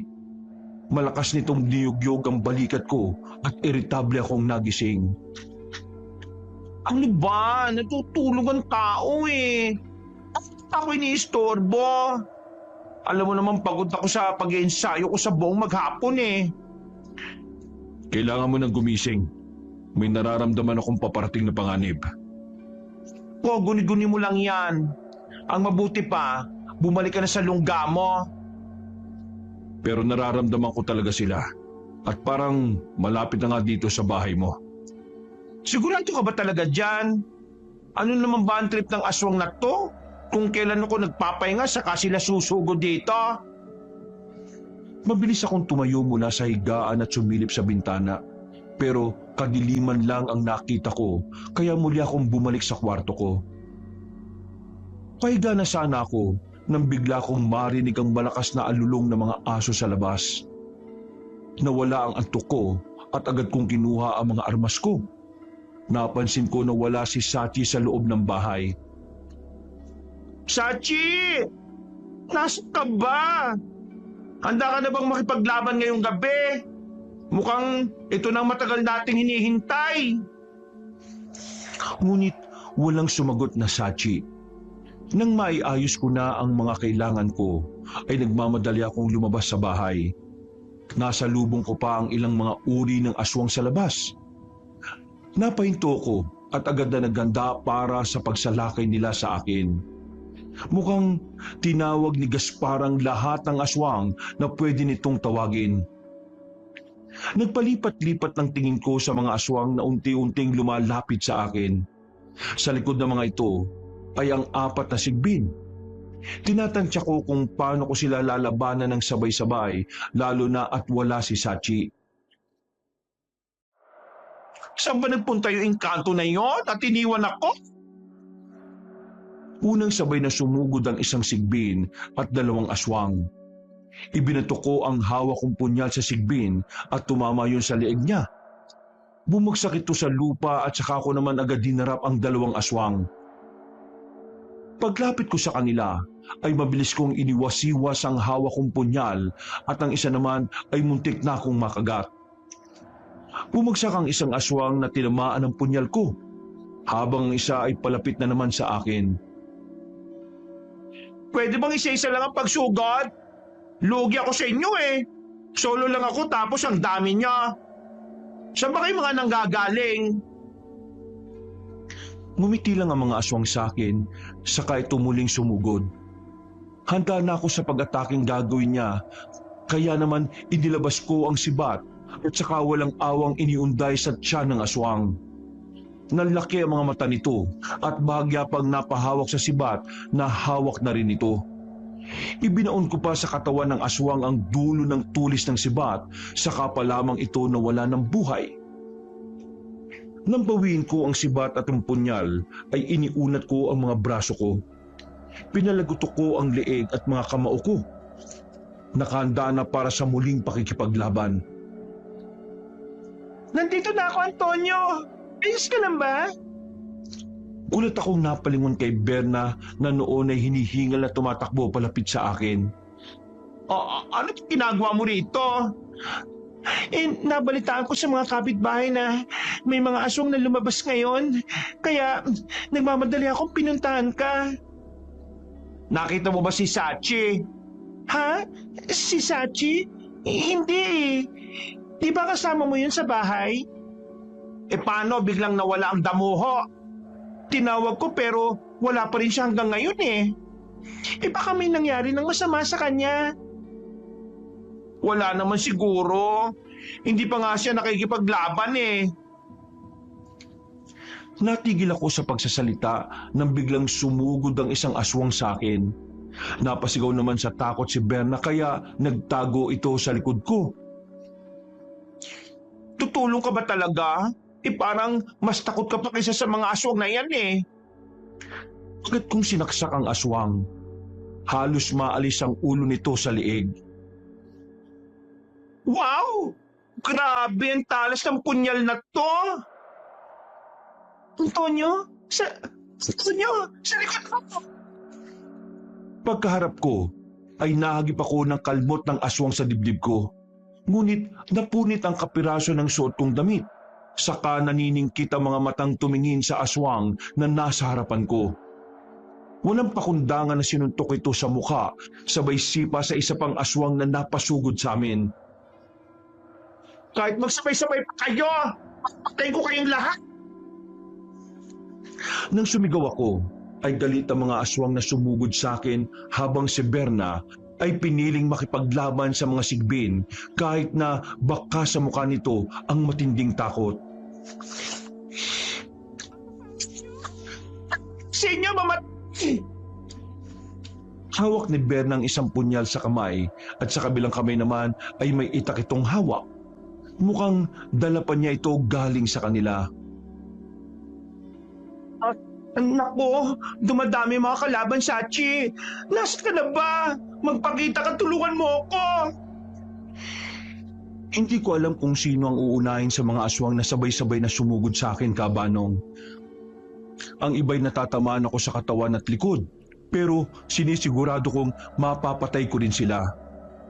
Walang Sachi na nagpakita kaya lalo akong nakaramdam ng galit. Wala kang kwenta, Sachi. Iniwan mo talaga ako sa gitna ng laban na to. Sumpain ka! Masaya ka siguro na pinapanood mo kaming nahihirapan habang ikaw tahimik na nagtatago sa kung saan. Wala na tayong ibang aasahan kundi ang ating mga sarili. Sa sobrang galit ko, ay wala na akong pakialam kahit na kung sino ang tamaan ng mga hawak kong armas.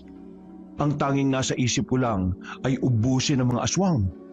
Unti-unti na akong nakakaramdam ng pagod. Tagaktak na rin ang pawis ko at hinihingal na ako.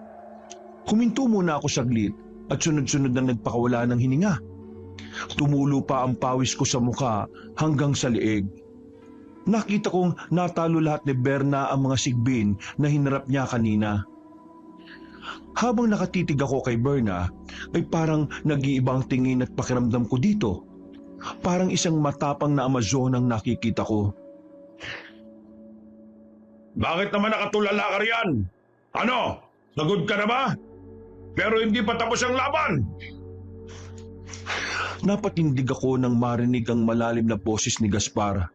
Nakita kong nasa anyo ng mabagsik na aswang habang nakangisi na nakatingin sa akin. Sabi na eh, ikaw talaga yung pasimuno ng lahat ng ito eh. Oo, ako nga. Kailangan nang tapusin natin ang laban ngayon. Isa lang sa atin ang pwedeng magwagi at pwedeng maghari sa lugar na ito. Tingin mo ba, papayag ako na magwagi at maghari ang kasamaan dito sa baryo namin? Kung ako sa'yo, umatras ka na habang may oras pa. Depende na lang kung gusto mong magaya sa mga magulang mo Hindi ako papayag sa kanila dahil may kutuwang ako para matalo ka. At sino naman? Yang babae na yan na mahina? Sinong mahina ang tinutukoy mo dyan? Pangit na aswang. Malakas na humalakhak si Gaspar habang kami ni Berna ay nakatingin lang sa kanya. Hahanap ka na nga lang nakakampi, yung madali pang patayin. Hoy, huwag ka magsalita ng tapos ha. Dahil baka buhay mo matapos kayong kipe. Ang tapang mo para isipin na kaya mo akong talunin.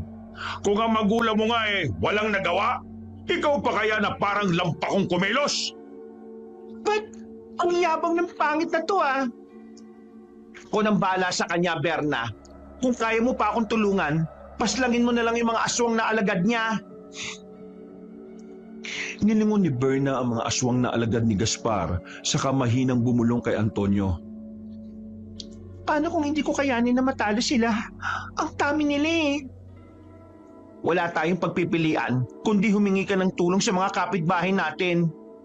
Paano kung walang tumulong? Kapag walang tumulong, mapipilitan tayong labanin silang lahat. Matira matibay. Kaya sige na, tumakbo ka na at tumingi ka ng tulong sa iba. Ipagdasal mo na lang na sana may kusang tumulong. Tiwala lang, ako ang bahala. Hindi pa ba tapos ang kwentuhan nyo? Naiinip na ang mga alagad ko. Malakas akong sumigaw sa kasinalubong ang mga aswang na alagad ni Gaspar. Aminado akong pagod na. Pakiramdam ko'y hindi sila nauubos. Tumakbo si Berna pero hinalangan ito ng iba mang mga aswang kaya napilitan ulit itong lumaban. Nag-focus na ako sa pagpaslang sa mga kalaban. Nang makatakas si Berna ay naglaho na ito sa dilim. Habang nakikipagtagisan ng lakas sa mga aswang ay napansin kong lumiwanag ang paligid. Ang ibang aswang ay nasilaw na parang may kinatatakutan na nakita. Ang iba naman ay tumakbong palayo. Pangangal! Bumalik kayo rito! Natigilan ako nang makita si Sachi na siyang may dala ng liwanag. Sachi? Alam ko na kanina mo pa ako hinahanap at tinatawag. Pasensya ka na. Sinadya ko talaga na huwag mo nang lumabas para bigyan daan ka sa pakikipaglaban. Akala ko iniwan mo na ako eh. Yun ang hindi ko kayang gawin. Ano, kaya mo pa ba? Kayang-kaya. Lalo na't nandito ka na. At dumating na pala ang isang alagad mo. Ang engkanto na nagligtas sa iyo noon. Oo, ako nga. At wala nang iba pa. Kahit siguro magtulong pa kayo, hindi nyo ko kayang talunin. Ang dami mo pang sinasabi eh. Nauna na akong sumugod kay Gaspar, pero mabilis nitong naiwasan ng bawat atake ko. Nakadagdag pa sa inis ko ang nakakalokong ngisi nito. Si Sachi naman ay hinarap ang ibang mga alagad ni Gaspar. Kahit na may gintong kadena ito sa mga kamay, ay napahanga ko dahil kaya pa rin itong makipaglaban. Saglit lang ay namatay ang mga aswang sa tuwing tatamaan ng kapangyarihan nito na bulang tubig. Sumuko ka na dahil malapit na maubos ang mga alagad mo. Sinuswerte ka naman kung tingin mo susuko ko ng ganun na lang. Hindi mo nga ako matamaan eh. Magaling ka kasing umilag. Hindi mo maamin na takot ka ring matamaan ng sandata ko. Medyo nakabisado ko na ang mga galaw ni Gaspar Cabanong, kaya nung muli itong umilag ay sinalubong ko ito at saka tinamaan ng hawak kong punyal. Nakatsamba ka lang! Ako naman ngayon! Kahit nasaktan ay sumugod din si Gaspar sa akin. Bawat pagkalmot niya sa akin ay pinipilit kong iwasan. Ang hahaba ng kuko nito. Tingin ko kasing talim ng labaha ang mga kuko niya. Sa pag-ilag ko ay natamaan ako sa dibdib. Dahil sa kirot ng natamo kong sugat ay bumagsak ako sa lupa. Agad namang lumapit si Sachi sa akin para tulungan akong tumayo. Ano, kaya mo pa ba? Magpahinga ka kaya muna. Hayaan mo akong tumalo sa kanya. Mag-iingat ka dahil baka mapahamak ka. Ako nang bahala. Ano na? Ayaw mo na ba? Akala ko ba tatalunin mo ako ngayong gabi? Puro ka lang pala satsat at yabang eh. Hindi pa tapos ang laban. Tayo naman ang magharap. Ha! Sigurado ka ba talaga na handa mong itaya ang buhay mo para sa mahinang bukla na yan? Kahit na mamatay pa ako, oo. Handa ko siyang ipagtanggol sa abot ng aking makakaya. Kung ganon, isa kang hangal. Magsama-sama kayo sa kabilang buhay. Galit na sumugod si Gaspar kay Sachi. Habang ang engkanto naman ay matapang din na nakikipagsabayan sa atake ni Gaspar. Halos mahilo ko sa nasaksihan ko ng oras na yon. Sa bilis ng kilos nilang dalawa ay hindi ko masyadong maaninag ang nangyayari sa pagitan nila. Napadasal na lamang ako na sana ay manalo si Sachi. Pinilit kong kumilos para maupo sana pero bigla kong napatigil nang maramdaman na masakit pa rin ang likod ko. Sa akin ka na ngayon at gagawin kitang alipin! Nakita kong may inilabas si Gaspar mula sa bulsa nito. Nagsabi ito ng orasyon at dasal, saka ko nakita na unti-unting inihila si Sachi nang hindi nakikitang kapangyarihan na taglay ni Gaspar. Napalingon pa si Sachi sa akin saka mapait na ngumiti. Paumanhin, mahal na Reyna. Sachi! Huwag kong iwan! Ilang sandali pa'y nasa loob na ng maliit na bote si Sachi. Naging demonyo naman si Gaspar saka tinitigan ng engkanto na nasa loob ng bote. Paano ba yan? Nasa akin ang alagad mo. Ha! Lahat talaga ng gusto ko ay nakukuha ko eh. Kawawa ka naman dahil nag-iisa ka na lang. Tatapusin na ba kita? Napakaitim talaga ng budhi mo.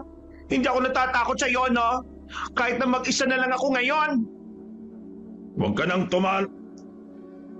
tumanaw ng utang na loob sa akin. Hindi mo na kita papatayin ngayon.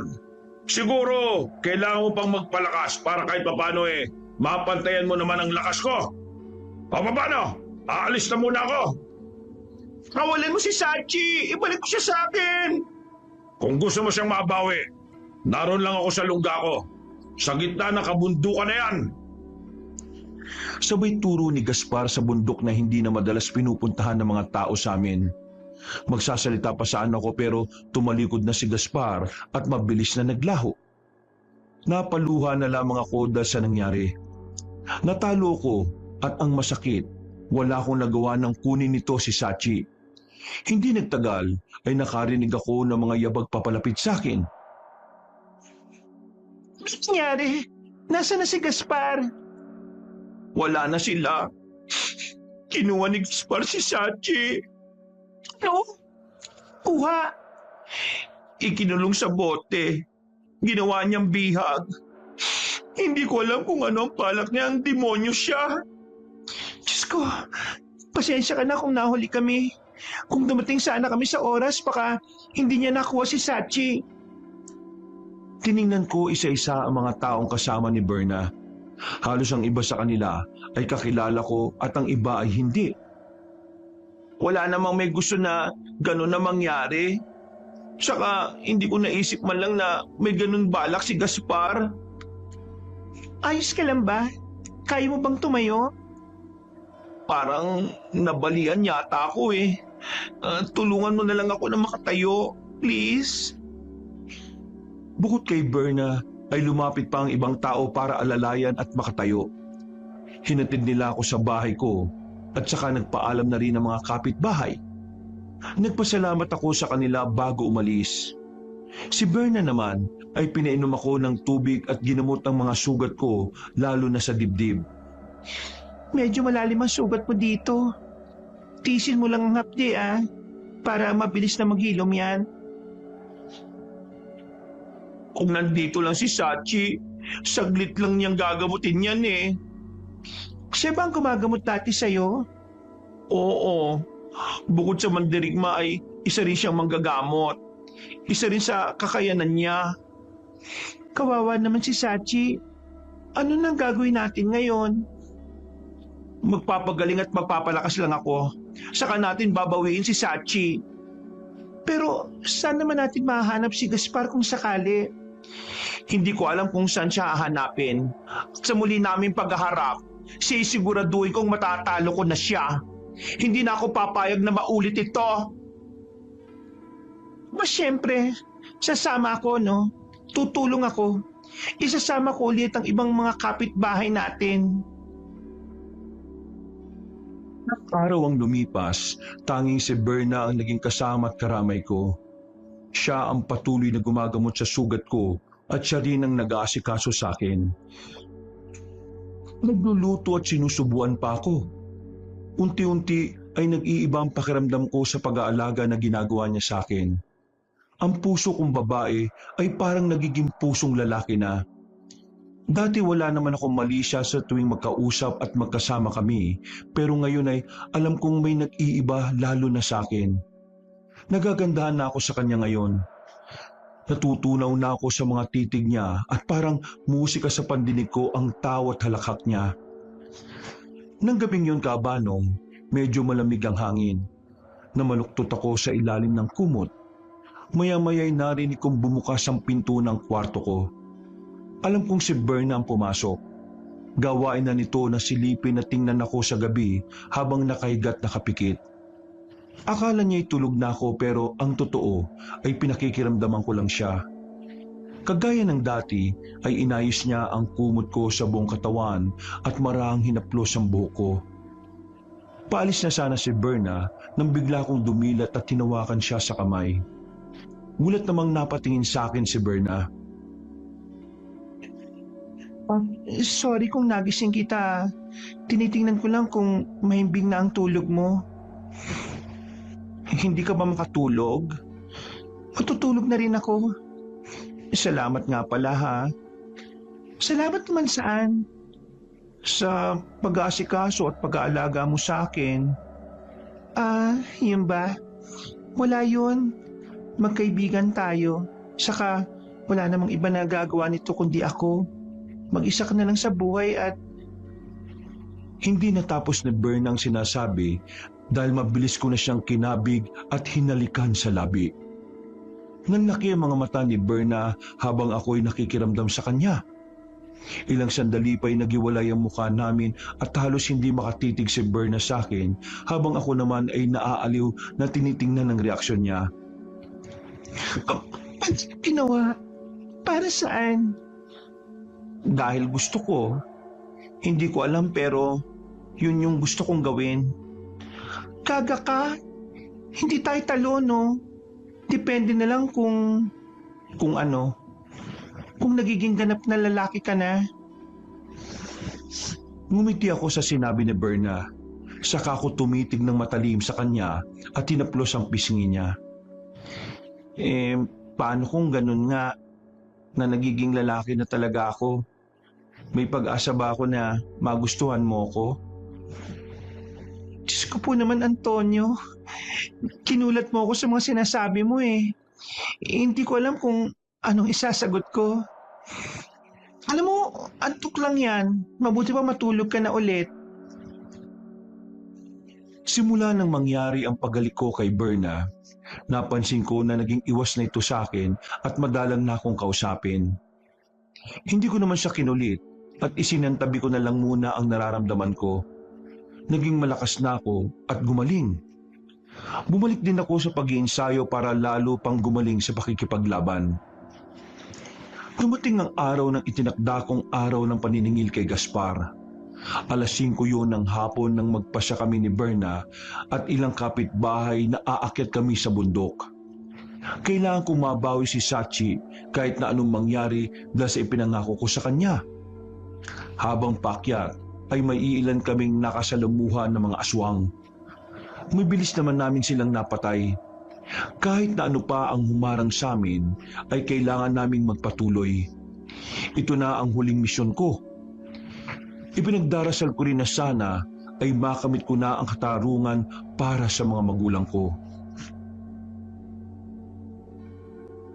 Natag na ang dilim sa buong kapaligiran.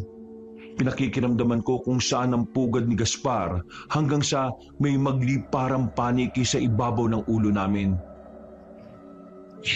Lumayas ka kayo dyan! Binugaw namin ang mga paniki hanggang sa may marinig kaming tinig. Mabuti naman at nakarating kayo ng ligtas dito sa aking kuta. May hina naman ang mga alagad mo na humarang sa amin. Hindi man lang kami napagod. Mas nakakapagod pa nga yung umakyat dito Sinadya ko talagang mahinang ipadala para naman may kaunting warm up kayo. Bago ko kayo patayin lahat. Nasaan si Sachi? Nandito pa rin sa loob ng bote. Tingin ko habang buhay na siyang makukulong dyan. Ibalik mo siya sa akin. Hindi pwede, no? May kailangan pa akong makuha sa kanya bago ko siya pakawalan. At ano naman yun? Ang kapangyarihan ay tinatago niya. Ang kapangyarihan ng bolang apoy. Tunay talaga nagganit ka na at wala kang kasing sama. Hindi ako papayag na kunin mo ang kapangyarihan na meron siya. Walang sabi-sabi lumapit akong pasugod kay Gaspar. Hindi ito naging handa kaya natamaan ko siya sa muka. Napabiling ang mukha niya at muntik nang matumba. Mukhang pinagandaan mo talaga ang gabing ito Ha, nakatsamba ka doon Hindi yung basta tsamba lang. Dahil ngayon, nakatakda na mamatay ka. Matapos ang lahat ng kaibangan mo. Muli akong sumugod kay Gaspar. Sinalubong nito ang bawat atake ko at pinantayan ang lakas na ibinibigay ko. Si Berna naman ay nakipaglaban din sa mga alagad ni Gaspar. Ganon din ang mga kasama naming kapitbahay. Parang may gera na nangyayari. Gera sa pagitan ng aswang at tao. Kapag natalo kita, ikaw naman ang ikukulong ko sa loob ng bote na yan. Gawin mo kung kaya mo. Dahil kapag natalo kita, ililibing kita kasama ng engkato na nasa bote na yan. Ibinato ko ang hawak kong punyal kay Gaspar Cabanong. Naiwasan nito ang punyal at parang bumirang na umikot pa sa ere habang pabalik sa kamay ko. Nang muli ko yung mahawakan, ay saka ko yung binalik sa bewang ko. Hawak ko ang sibat at yun naman ang pinangsangga ko sa mga atake ni Gaspar. Nakita ko ang bote na nakakwintas kay Gaspar at yun ang kailangan kong makuha para mapakawalan si Sachi. Sa pagsugod ko ay sinadya kong magpahuli kay Gaspar. Nahawakan ako nito at saka sinakal. Yun ang inihintay kong pagkakataon. Agad kong pinigtas ang kwintas sa leeg niya at saka ibinato ang maliit na bote. Nanlaki ang mga mata ni Gaspar habang sinusubukan na saluhin ang bote pero nakulong yun sa lupa at saka nabasag. Ilang sandali pa ay nakalabas na si Sachi mula sa loob ng bote. Bakit ang tagal mo naman akong binalikan? Saka ka na magreklamo. Tulungan mo muna ako, pwede? Visit ka talaga! Bakit mo siya pinakawalan? Ubod lakas akong ibinato ni Gaspar. Tumama ako kay Berna na noon ay nakatalikod at abala sa pakikipaglaban. Habang si Sachi naman at Gaspar ang nagtuos. Habang naglalaban ang dalawa, ay napansin kong hirap si Sachi na ilabas ang kapangyarihan nito. Bigla kong naalala ang susi para sa ganitong kadena na nasa mga kamay niya. Tumayo ako at tinawag si Sachi. Saglit itong sumulyap sa akin pero muli ring sinangga ang atake ni Gaspar. Lumapit ako kaya dalawa na kaming kalaban ni Gaspar. Kahit na magtulong pa kayo, hindi niyo ako matatalo mga hangal! Yan ang akala mo. Nang tamaan ni Gaspar ng malaking bolang tubig si Sachi ay malayo ang narating nito. Yun na ang pagkakataon ko para pakawalan si Sachi. Nagulat pa si Sachi nang alisin ko ang gintong kadena sa mga kamay niya. Maraming salamat. Akala ko'y... Nagtitiwala ako sa iyo, Sachi. Tapusin na natin ang laban na ito. Ngayon din. Masusunod po, mahal na Reyna. Nakatayo si Gaspar at mukhang malakas pa. Hindi man lang ininda ang nangyari sa kanya.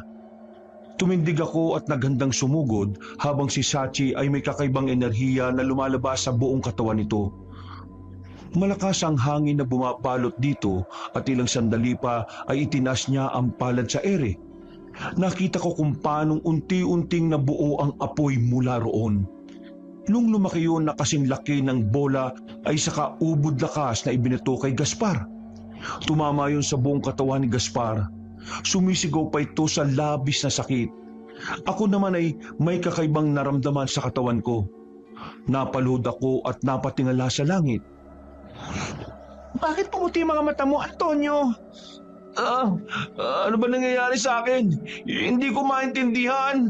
Parang may bumulong sa tenga ko. Malinaw kong narinig ang tinig nila nanay at tatay. Nang mapakinggan ko ang bilin nila ay unti-unti akong tumayo. Patuloy pa rin si Sachi sa paglabas at pagbuo ng bolang apoy mula sa palad nito. At sabay ibabato kay Gaspar. Ngayon na, mahal na Reyna, ikaw na ang tumapos sa kanya. Pagtayo ko ay hinugot ko ang mahabang espada sa likod ni